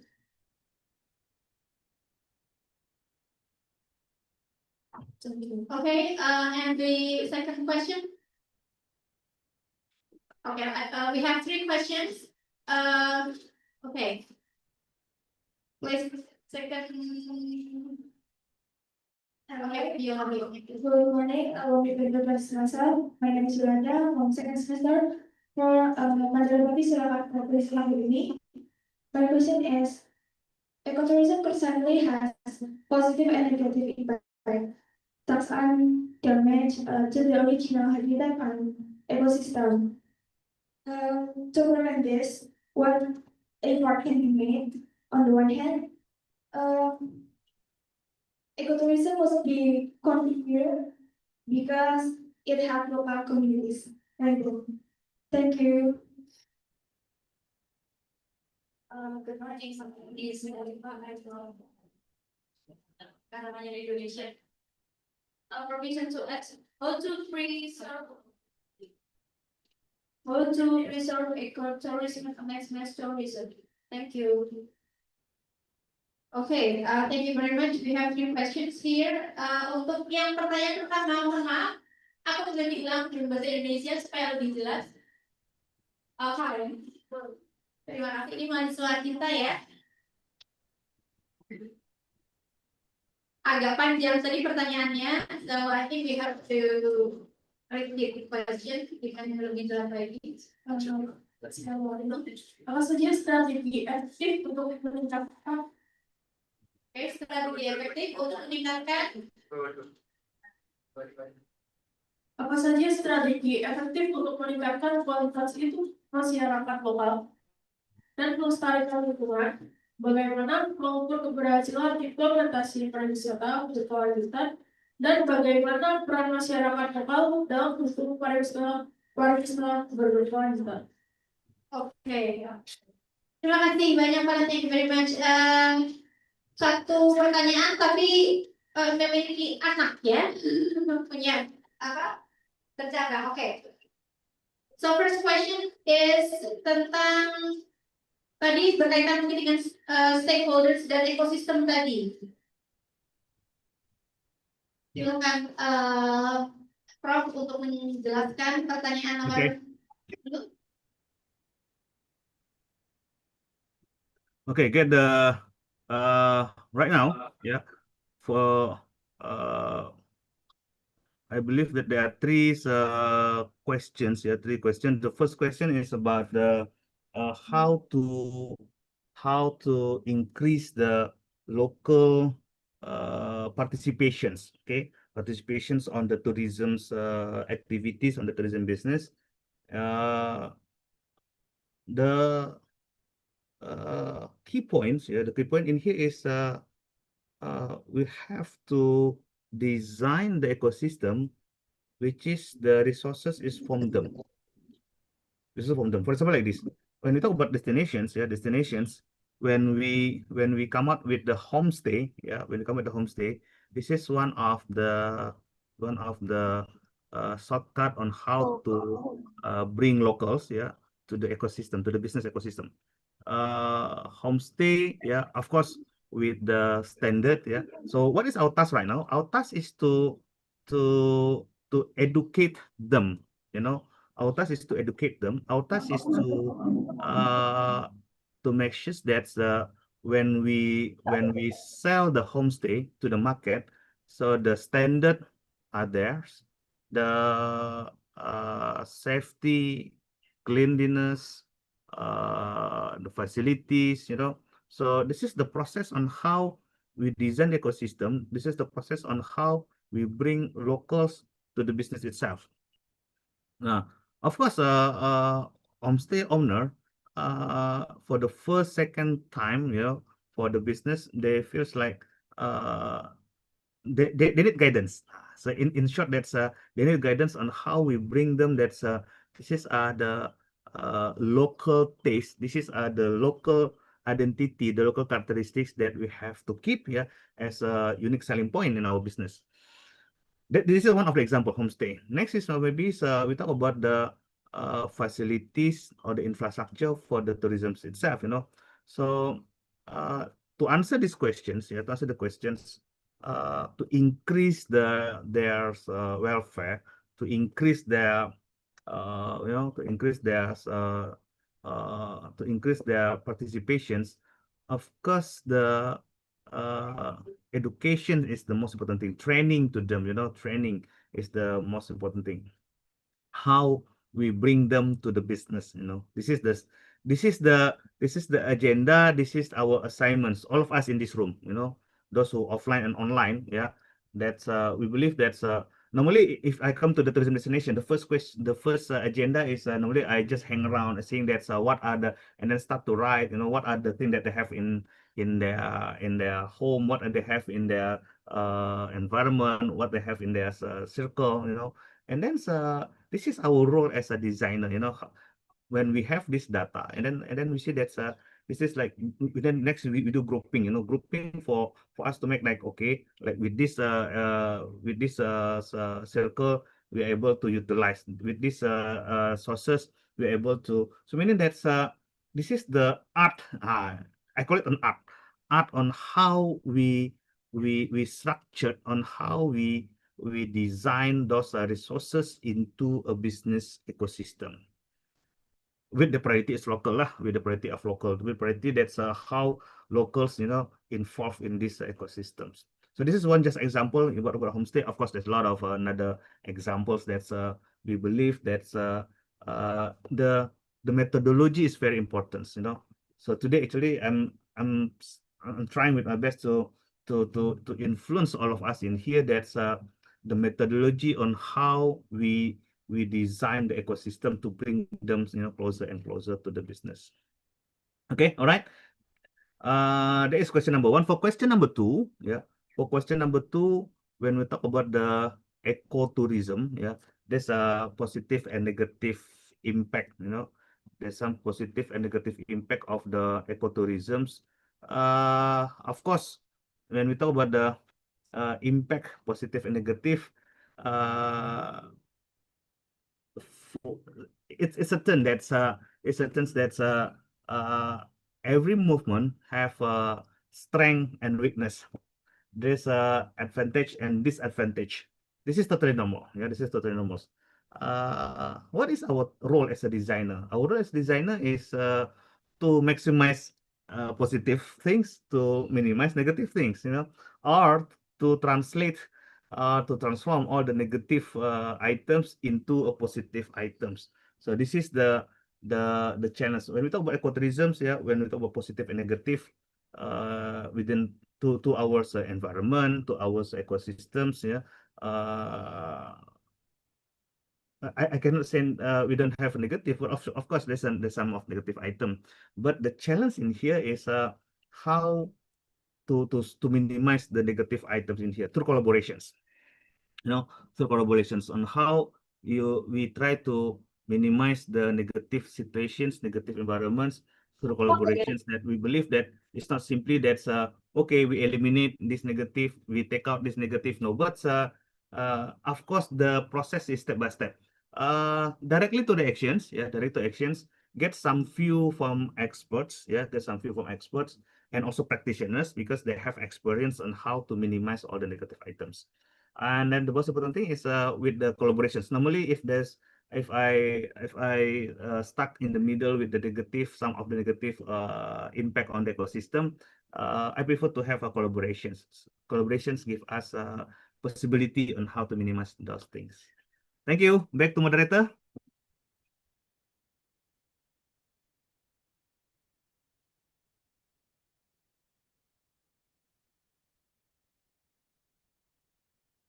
Is the mass tourism. It's mass tourism. Okay. Okay. Untuk pertanyaan yang terakhir dari sini tadi, sebelum kita masuk ke pertanyaan dari rekan-rekan di Zoom ya. So our friend here wants to ask how to preserve tourism amidst the mass tourism. Ya, sekarang kan banyak pariwisata seperti itu yang pariwisata massal seperti itu ya, Prof. Kemudian bagaimana? Okay, got it. Ecotourism versus mass tourism. Okay, ecotourism versus mass tourism. No need to argue. It's a strategy. Okay, strategy.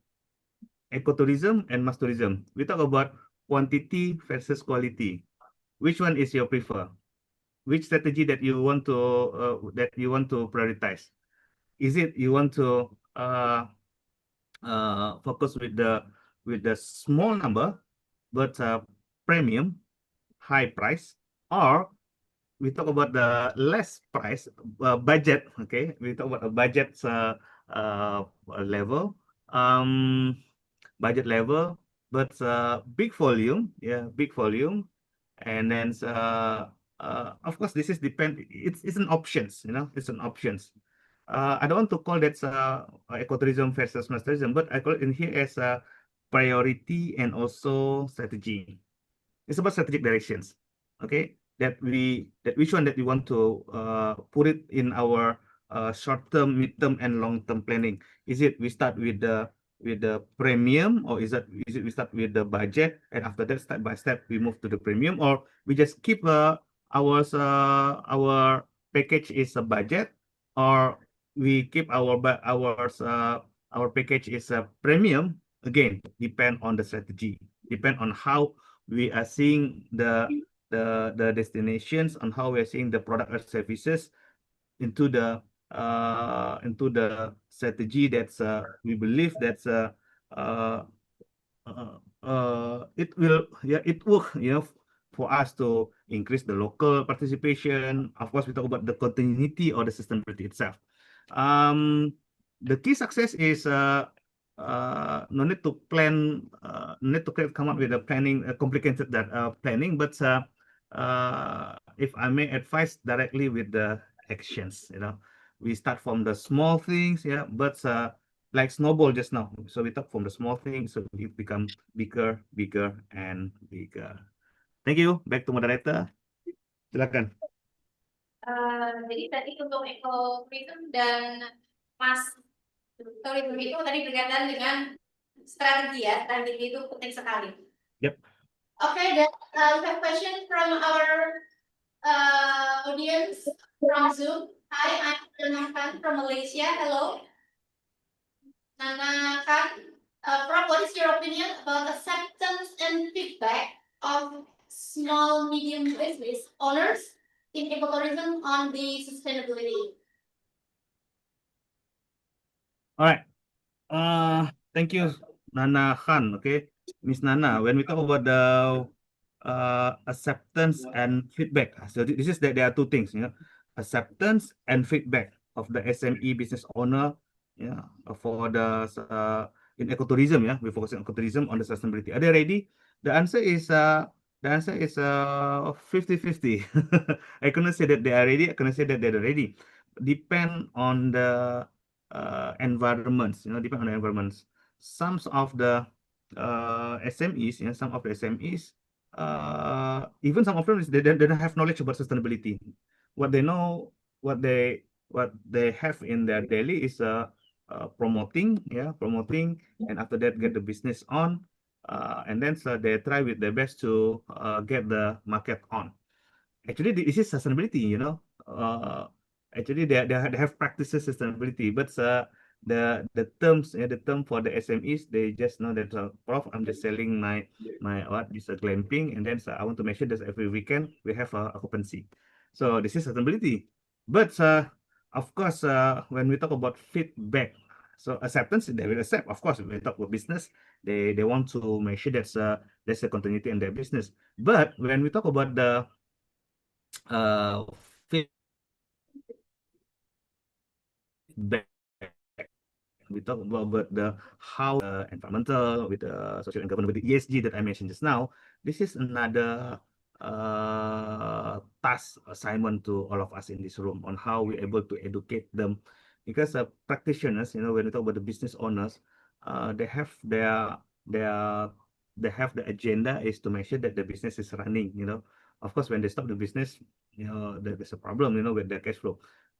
Now we are here today is to educate them, to see that see, when we talk about business, it's not only just about promoting, we talk about the cash flow, but of course there is another big agenda that we will put it in our business, that's what's next. So this is the thing, that this is other innovations that we need to plug in to the business. And of course this is become task to all of us in this room, because today we have talked about sustainability, but the main assignment for all of us in this room, how we are able to educate, this seminar, the objective of the seminar is how all of us, today we read about sustainability, today we read about resilience. What's next? What is our role? Now, what is our role? How we are able to, some of you in here, you're doing bachelor, master, and also in here there's a few of a PhD candidate also in here in this room. The next agenda is how we are able to contribute to the society. So this is the sustainability. This is the resilience. You know, this is our task. This is our assignments. You know, that's why my job in here today is to knock. You know, to knock all of you in here. That's knock knock knock. Okay, you are in this room. We put ourselves. That's when we have a title, when we have this informations and this knowledge, and also a little bit experience. You know, how we able to translate to inform, you know, the practitioners. This is the things that's main, yeah, a main assignment to all of us, including me, you know, in through our seminars, through our discussions. Thank you. Back to moderator. Sorry, okay, that is the last question. And before we end this session with the second speaker, Ibu Wahyuni, we're going to give the certificate, or we're going to have the photo session first. Okay, okay, we're going to hand you the certificate of the S.Si keynote speakers, sir.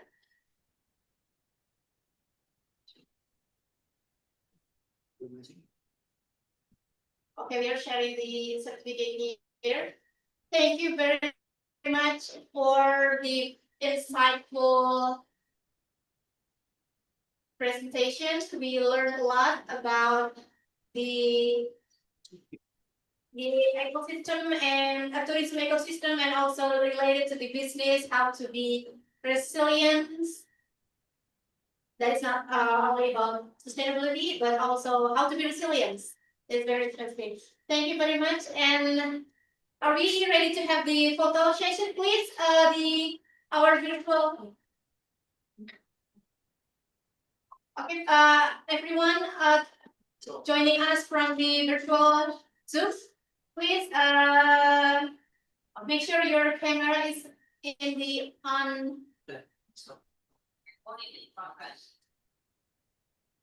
Ya, teman-teman yang mengikuti seminar secara online harus mengaktifkan kameranya supaya kita bisa mengadakan bersama. Ibu ini apakah perlu untuk berada di sini? Oke, sudah oke. Terima kasih. Baik, teman-teman, kita akan mulai untuk pemotretan supaya kita bisa mengabadikan pengalaman kita belajar bersama Prof. Ilham Sentosa. Baik, silakan untuk operator. Apakah sudah? Oke, 1, 2, 3. Oke, berikutnya. Oke, bentar. Slide berikutnya. Oke. 1, 2, 3.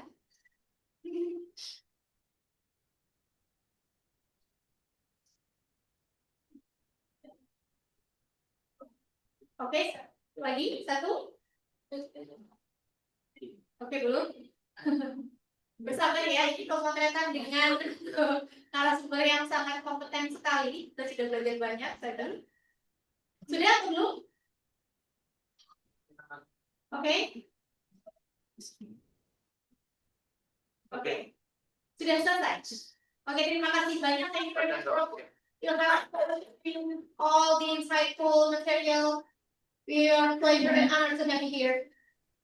Thank you. Okay. Yes. Yes. Thank you, Prof.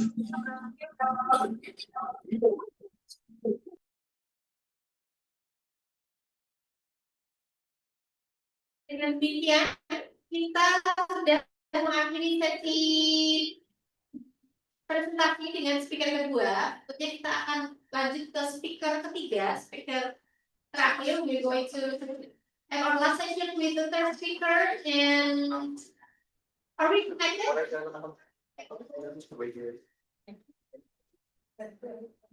Fokus dan terkoneksi. So, okay. Let's now turn our attention to our next speaker who is joining us virtually. We have Associate Professor Dr. M.Hum, Ph.D., coming to us from Vietnam National University in Hanoi. Hello, Professor. Good morning. Morning, everyone. Thank you for inviting me. Oh, it's also still morning in Vietnam. Xin chào. Okay.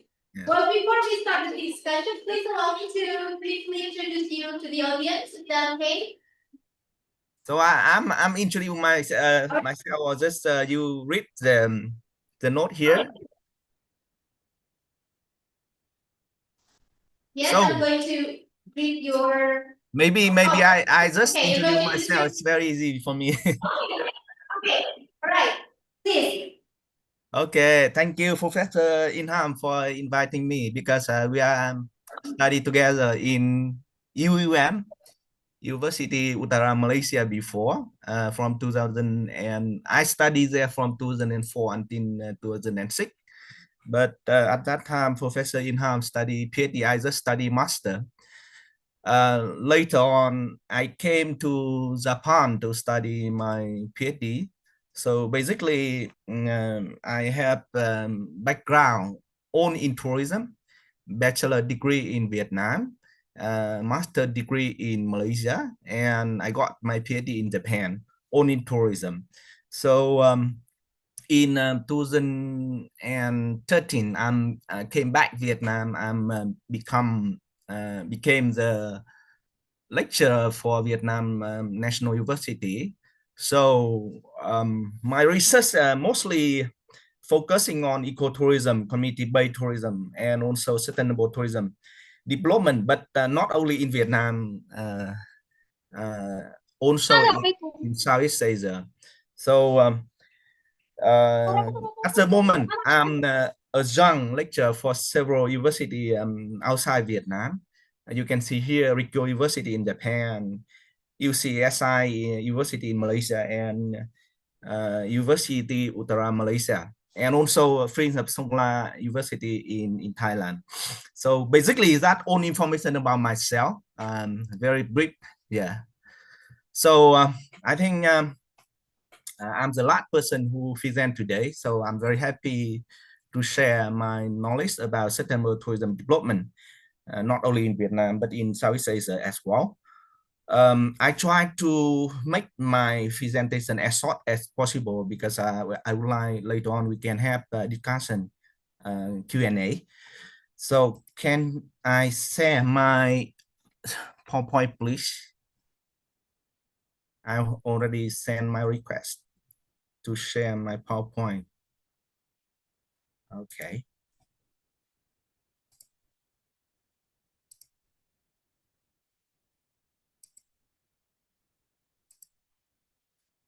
Okay, can you see my PowerPoint slide here? Hello, everyone. Can you see my PowerPoint slide here? We can see it. Yes. Yes, Okay. sir. I can. So I just put my title Sustainable Tourism Theoretical and Practical Perspective, because I would like to present not only theoretical but also from practical perspective.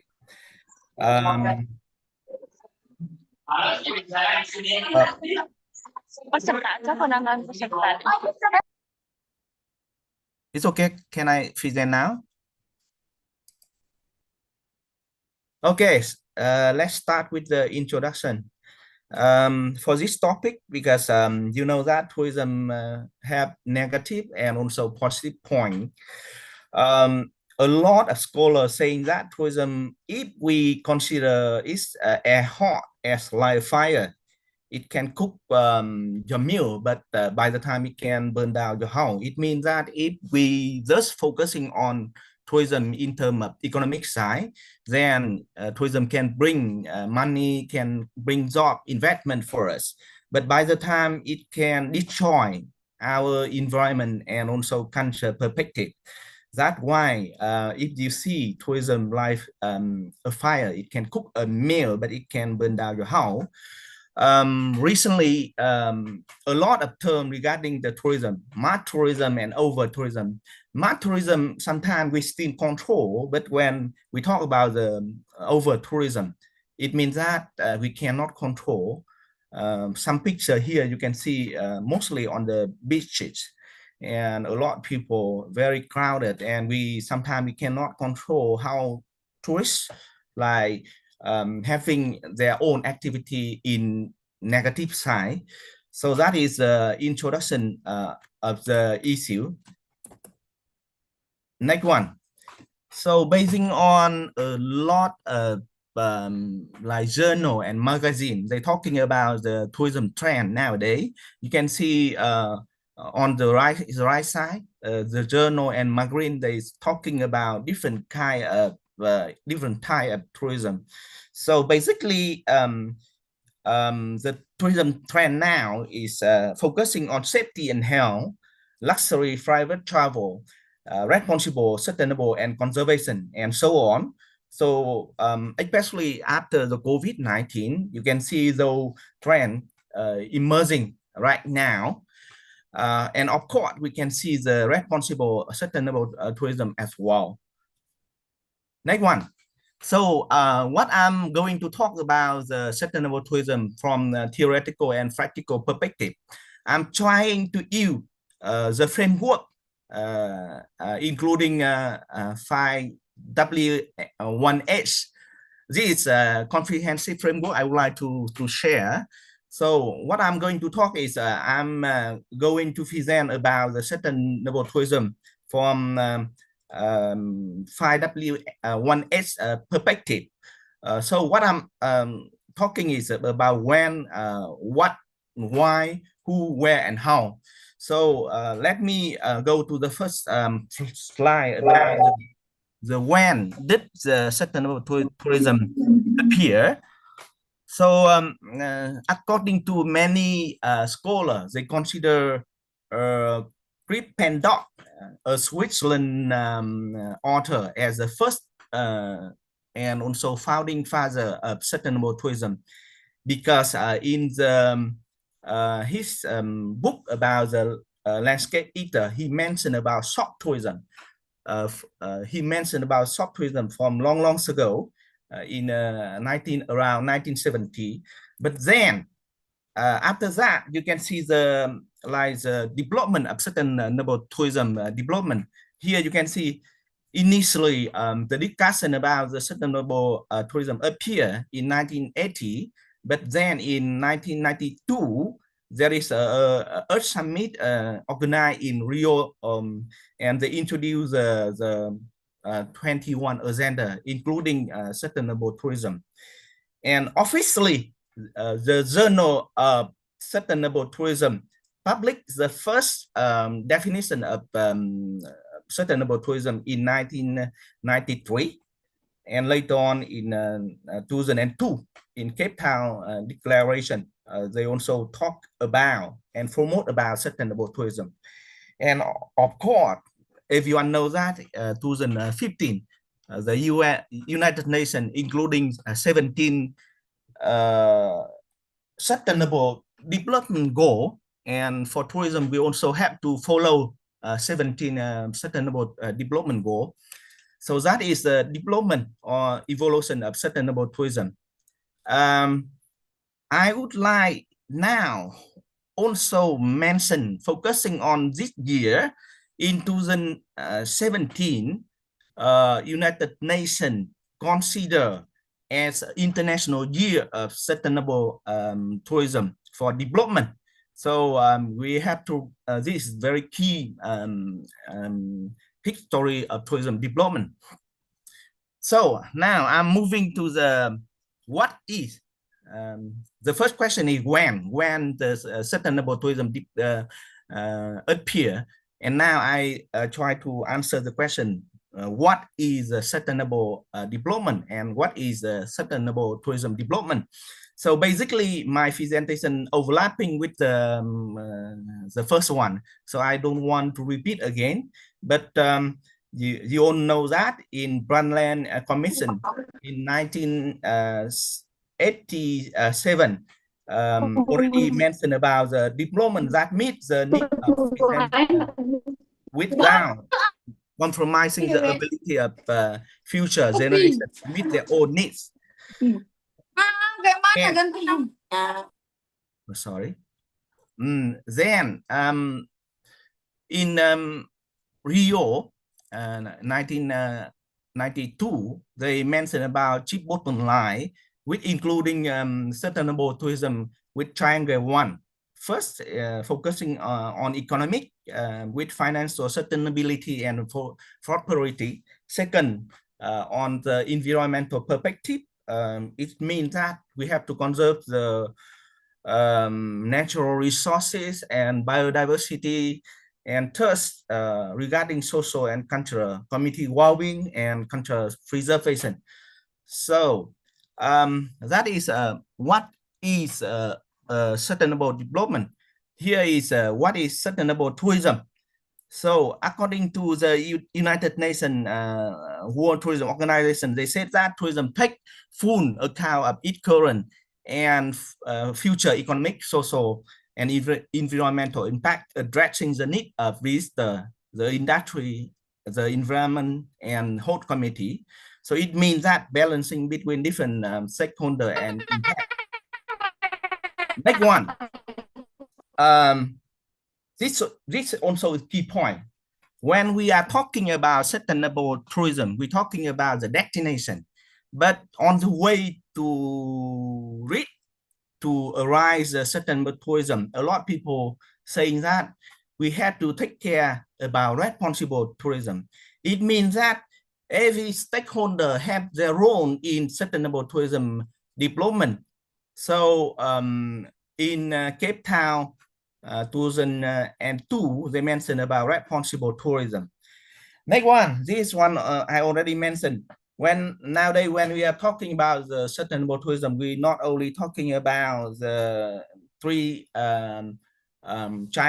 It's not only talking about triangle, but we're talking about 17 development goals regarding no poverty, zero hunger, and so on. Here you can see here, and later on you can check the slide. And also Professor Ilham already mentioned. Now I'm moving the question why we have to develop a sustainable tourism. We already answered the question when and what. Now we answer the question why. There are many reasons why we have to develop sustainable tourism development. Here, I basing on one of the model according to United Nations World Tourism Organization. They said that the VI model including welcome, involve, and satisfy tourists. It means that we have to develop a sustainable tourism to satisfy the tourists.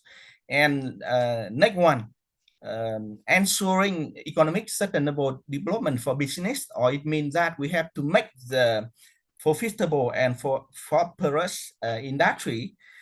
Next one, engage and benefit for host community, and last but not least, protect and enhance the local environment and culture. So that is the VI model according to the United Nations World Tourism Organization. But besides that, we have another reason why we have to develop sustainable tourism, because we have to achieve sustainable development goal. We also to build our destination branding to make it as good as possible. And of course, we have to satisfy different stakeholder need and perspective. So I already answered the why we develop sustainable. Now I'm moving to the next one. Who involved in the sustainable tourism? Basing on the fact, we know that there are many stakeholders involved in sustainable tourism development, because just now I mentioned a responsible tourism. That responsible tourism, it means that every stakeholder involved in tourism have to take responsibility. So there are here you can see public sector, private sector, and of course we can see from the public sector regarding government from different level. Besides that, private sector, we can see like service provider or like tourism supplier and as a trade tourism organization as well. But we cannot forget the role of tourists because tourists play very important role in terms of demand side. They are the stakeholder like government, tourism business or like community. They come from the supply side, but tourists come from demand side. So tourists also have to involve in tourism, sustainable tourism development because their role play very important role. Besides that, there are many other organizations, for example, like NGO with the conservation environmental group, community group, and local community traditional leader. So now I'm moving to the question how sustainable tourism implement right now. And later on, I would like to give some example. Basically, we can see sustainable implement in the reality from different perspective. The first one is development perspective. A lot of destination organizations see the tourism is not only slogan, but they see it as the way to develop the destination. But from many other destinations, they just see tourism as sustainable tourism as a like communication approach, just like advertise for making the destination appeal to the tourists. So we can see like communication methods for destination and business. They use a greenwashing way. As a perspective regarding production selection trend, because nowadays a lot of tourists, they will choose to arrive the destination that applies the sustainable or green methods. So from the academic perspective, a lot of scholars think that sustainable is not reality. They said that it's an impossible dream. So we can see how tourism, how sustainable tourism implement right now from different perspectives.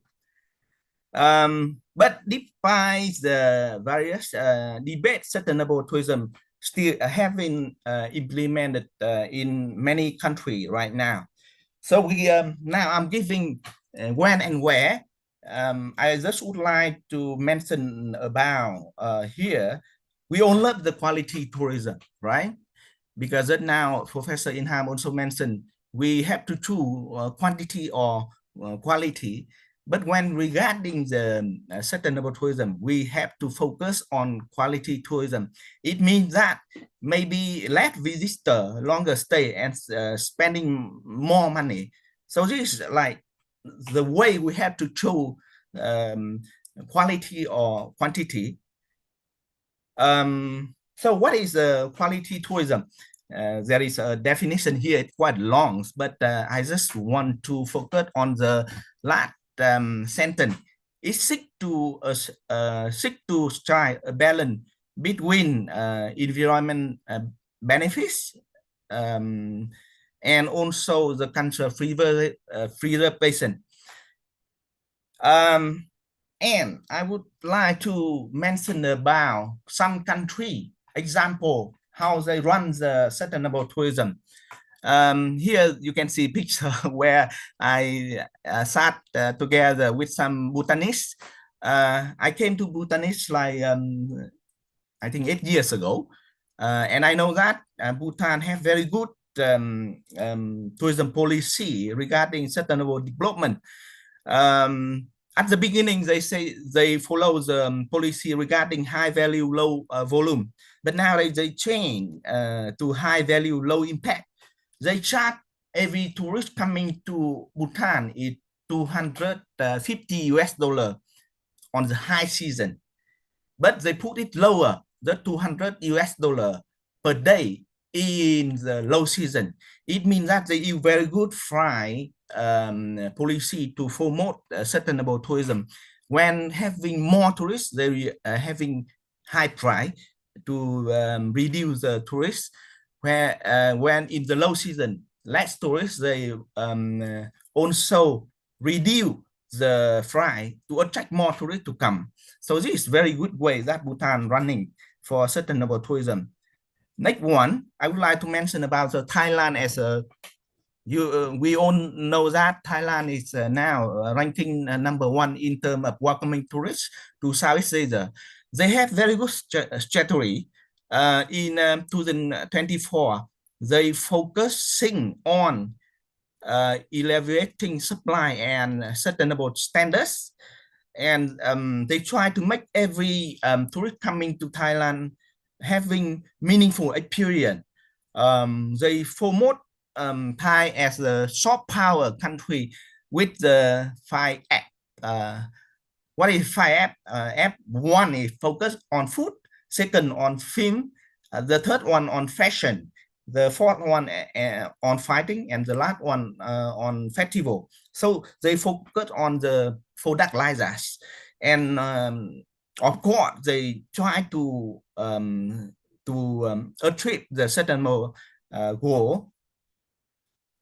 Here they launched the 2004 strategy, and you can see they mention about high value and sustainable tourism, balancing between economic social well-being, environmental wellness, and human wisdom. And remember that Thailand now going very fast comparing with other countries in terms of net zero in tourism development. It means they are quite volunteer in sustainable tourism development. I would like to mention about the case of Singapore. Singapore is trying focus on quality tourism. It means reduce the tourists, but with the luxury travel. The Singapore Tourism Board had identified 4 pathways to pursue medium-term strategy and approaches to achieve quality tourism by 4 pathways. One is focusing on profit-based marketing approach. Second one is enhancing destination appeal, try to develop product and services to make tourists more experience in Singapore. They supporting industry competitiveness. They not only from the high central level, but trying to go to low level to support the local entrepreneurship. And of course, they engage local community as well. And I just want to share with you that Singapore is the first country in the world having the Global Sustainable Development Council certification. This certification, many destinations already have, but with the level of the country, Singapore is the first country having this certification. And they have very good policy regarding Singapore hotel sustainability roadmap. Here you can see the number. Until 2023, emission tracking until 2030, reducing the emission and trying to until 2050 net zero goal. So this is Singapore Hotel Sustainable Roadmap.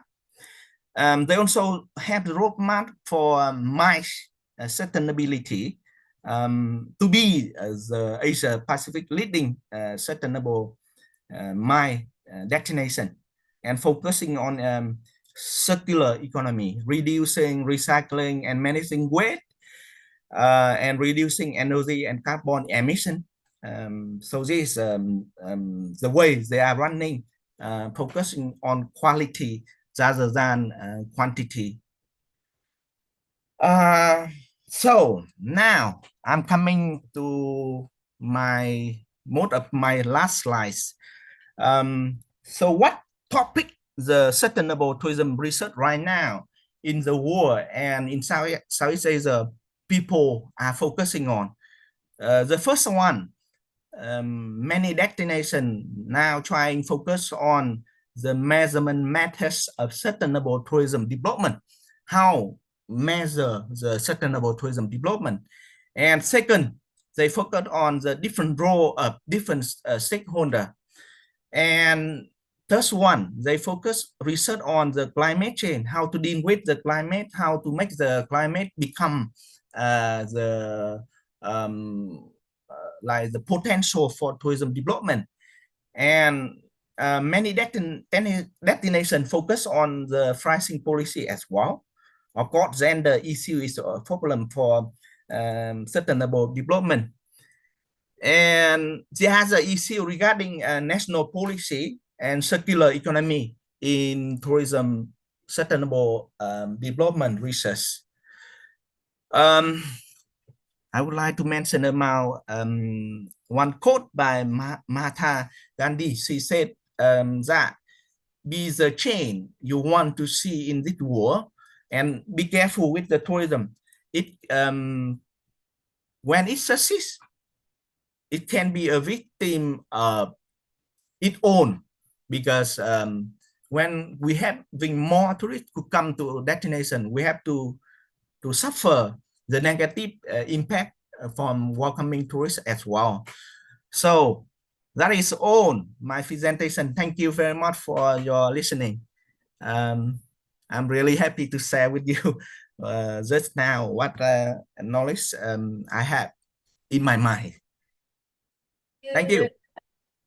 Yes, thank you very much, Prof. From Vietnam National University. He has shared many materials that is very insightful, and also he shared several examples that he has traveled to several countries that already promote their destination, their tourist destination, implementing the ecotourism. Okay, now we move to question and answer session. Is there any questions? Both here from our audience here and also from our audience in Zoom. Silakan, ada pertanyaan, teman-teman, untuk Profesor Long. Oke. Belum ada. Oke. While we're waiting for the, ya, ada pertanyaan? Belum. Okay, before while we're waiting for the question, Prof, I'd like to.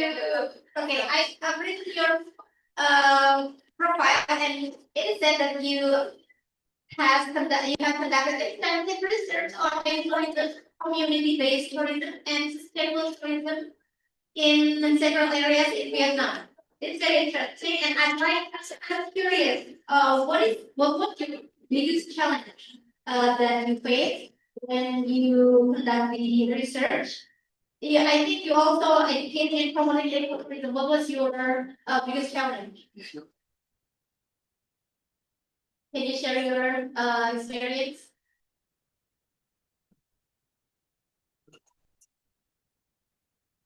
I would like to confirm again your question. You asked me about the challenge of community-based development in Vietnam. Yeah. Yes. I think basically there is a lot of challenge when we develop community-based tourism, not only in Vietnam but in Southeast Asia country as well. From my point of view, for community-based tourism, it's not easy to sustain it. Why? Because I see in many cases in Vietnam, when the community having more money, their life getting better, and they change the tradition. For example, they change the living hall in different way, or they change the clothes, or they even change the facilities that having inside the house at the beginning. So at first, I think the first challenging is how to develop how to keep the authentic one in community-based development.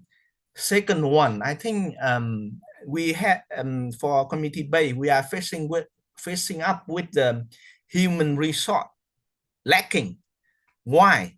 Because a lot of young people after study outside their community and they having very good degree, they never return to their home. So the committee have to hire the other people coming to serve at the local committee, and the human resource that serving in local committee is not original. So that is the second one. Of course, right now, I think there are more challenge for community development as well. Besides what I mentioned, maybe there is a challenging in how to promote the community-based tourism in authentic way, because develop they can use many kind of like social network or media to advertise their tourism destination. But what they are facing is sometimes greenwashing. It means that they promote it good, but people coming to the destination, they don't feel like that. So that is some challenging that fits up with the community-based development. Let me see the question one.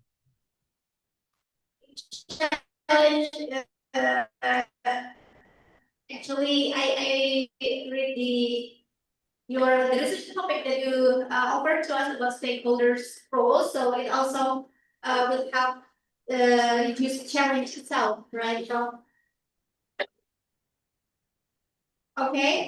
So do we have questions here? Yes, we have a question from our audience. Actually, I see one question. Yes. Oh, yes, we have questions here. First, maybe we will listen to our audience here, and then second question should be from the Zoom audience. Okay, thank you. Please. Hello, good morning.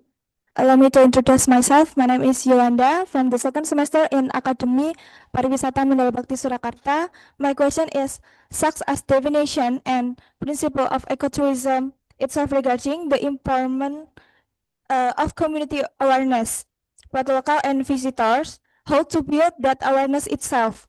Because I have met several times that visitors like awareness and still act as they please. Like that. Thank you. Can you just repeat again, because my signal now is not that good.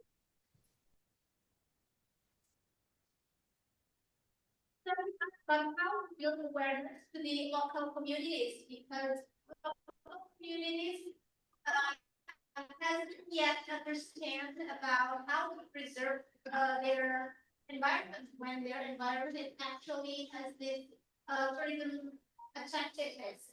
How to build this awareness to the local people. No, even you are talking, but maybe because the micro is far from your so I cannot listen well. Can you just talking louder? Okay, maybe we will continue to do. Maybe we change the camera toward you, because I cannot listen to the voices well. Okay.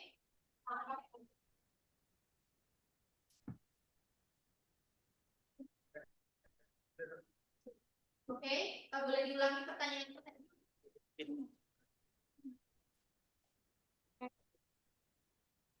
Ya. Oke. Okay. Good morning. Jelas ya.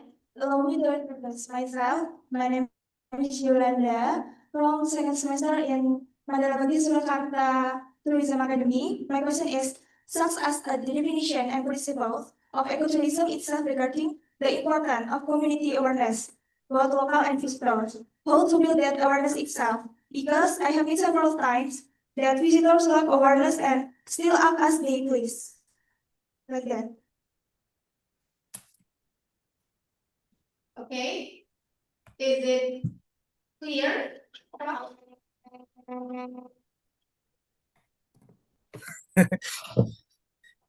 Okay, maybe Can you that?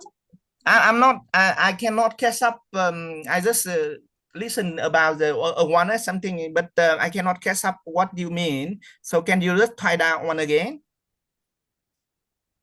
Bantuan sini dah.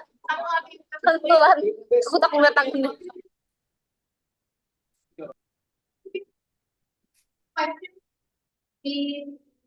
So first, probably we are going to shift the question to question and we need to check.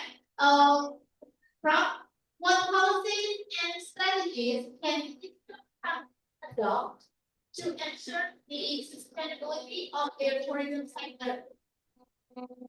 Can you just sit down and then I will try to answer the question regarding in the chat box first, and later on I return to answer your question. I'm so sorry because I cannot listen well from my side.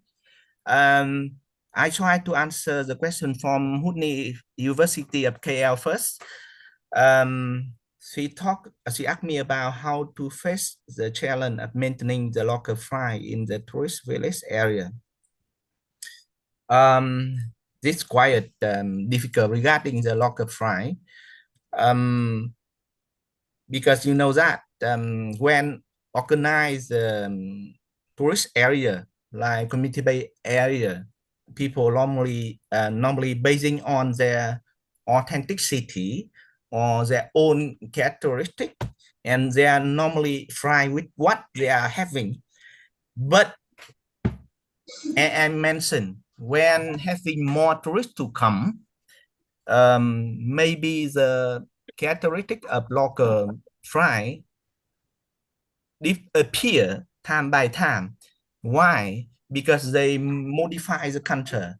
First, they modify the culture. Second, they try to imitate from outside, and the young people normally find hard to keep their own local characteristic.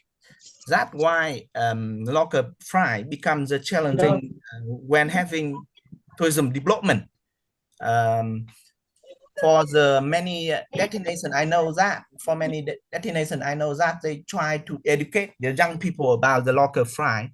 They try to teach. They try to, for example, they try to teach the young generation about how to dance, how to play the music too, or how to keep the traditional dress, how to keep their own language. So that's the way they try to keep the local fry. But for many other local community, it's still hard to keep up with the local fry. That is from my point of view. Second question I have, what policy and strategy can Eastern country adopt to ensure sustainability of their tourism sector? In terms of Eastern country, you know that they normally come up with tourism before the Southeast Asia country, because in Southeast Asia, our economy is still as not good as many Eastern country. So we can learn many things from them, even with the sustainable development or responsible tourism. Especially we learn from them in terms of involving different stakeholders working together. I agree with Professor Ilham that cooperation, collaboration, and partnership are very good ways. And we have to learn from the Eastern country about the PPP, public and private partnership. They work very well from the public side and private side working together. But for us, like in Southeast Asia country, when develop tourism, there may a lot of conflict between like different stakeholder, conflict between the local community with tourists, conflict between the local community with the industry, conflict of local community with the government. So we have to learn that how to collaborate together to make the destination sustainability. I think, and of course, nowadays because the development, the Eastern countries, they are quite advanced in terms of technology. They apply the techno in the tourism development. We can also learn from them. Yes, that is my point of view, I think. For the first question, can you answer it in shortly about how to raise awareness more from the local community? Our first question here proposed by our student, she asked how to raise awareness of the local community. Okay, now I catch up with the question. Local community awareness. Yes. This is my research area. I actually did my master and my PhD about the local perception and support for tourism development. And I know that for local community, regarding their awareness, their perception, and their support for tourism play a very important role in tourism destination development. Why? Because they are the host of the destination. If they support and if they aware the tourism wow, they aware the negative side, they aware the positive side of tourism, and then basing on balancing between what are positive, what are negative, they can have an option whether they support it and whether they do not support it. It depends. They balance the benefits from the tourism development. So raising the awareness of local people are very important. But how to raising local people awareness? We have to consider local community, local people in decision making process. They have to play very important role of tourism of development tourism at the destination. They have to be a key stakeholder.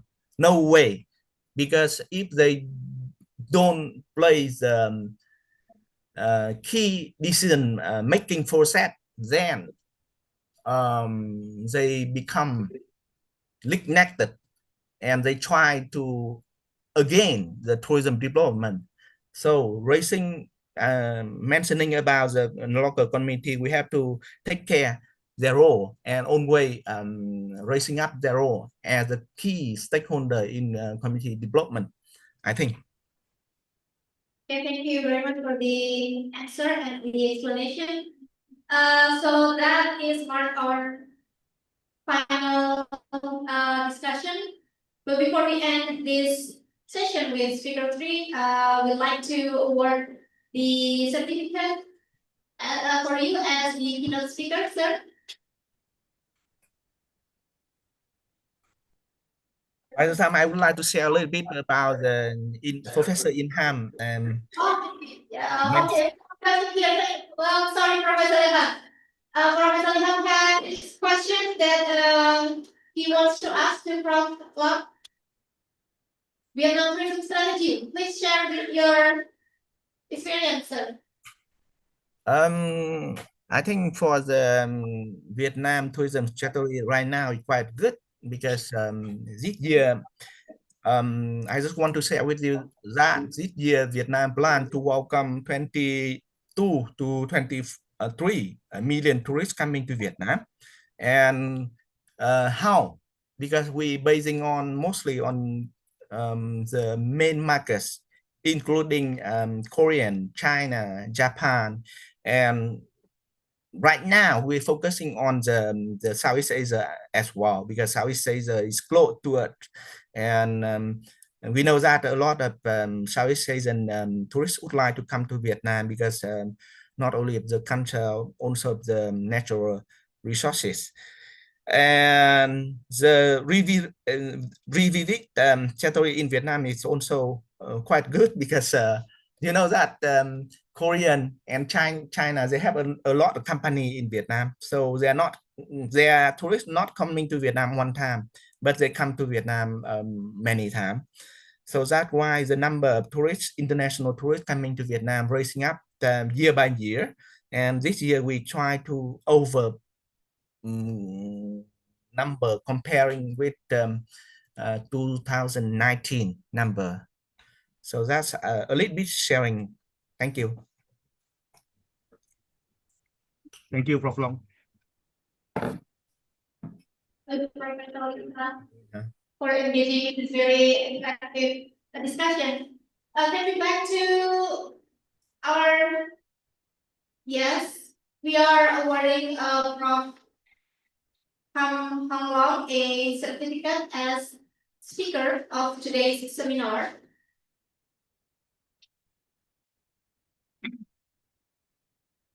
And we are also going to have a photo shot.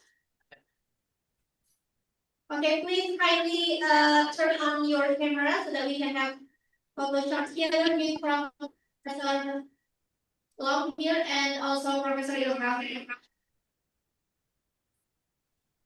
Okay, I'm ready.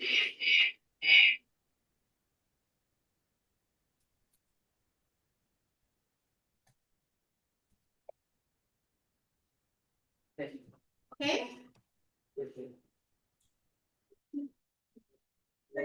Okay, 1, 2, and 3. Okay, again. Next slide. 1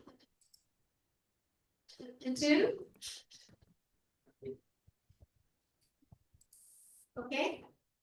1 through 1, 2, 3. Okay, that's it. Thank you very much. By having photo shot together, we are finishing this conference today, this seminar. We have again rich and enlightening discussions today. Today's sessions also showcase the interdisciplinary power of sustainable tourism. On behalf of Akademi, I would like to express our deep appreciation to our three distinguished speakers for sharing their expertise and vision. I would also like to thank all participants here on site and online for your engagement and thoughtful contribution. We will meet again later on different seminar or different occasion. Thank you very much. Wassalamualaikum warahmatullahi wabarakatuh.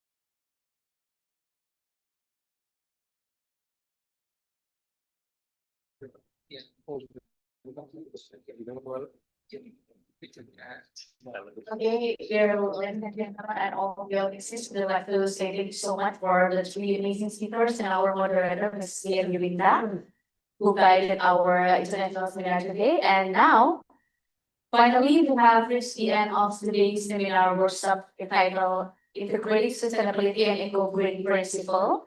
We apologize if there are mistakes in presenting this event. Thank you so much for the presence of all invited guests and our three amazing speaker. And let us close the event by reciting Mandala together. Alhamdulillah. Hadirin yang berbahagia, memasuki acara terakhir adalah bentuk. Tak terasa waktu begitu cepat berlalu, tiba kita semua di penghujung acara seminar pada hari ini. Mari kita tutup acara pada hari ini dengan bacaan hamdalah bersama-sama. Alhamdulillah. Saya selaku pembawa acara sekaligus mewakili tim panitia mohon maaf yang sebesar-besarnya apabila dalam pelaksanaan seminar pada pagi hari ini ada salah kata maupun perbuatan. Semoga seminar hari ini membawa manfaat yang baik untuk kita semua. Akhir salam. Wassalamualaikum warahmatullahi wabarakatuh. Waalaikumsalam.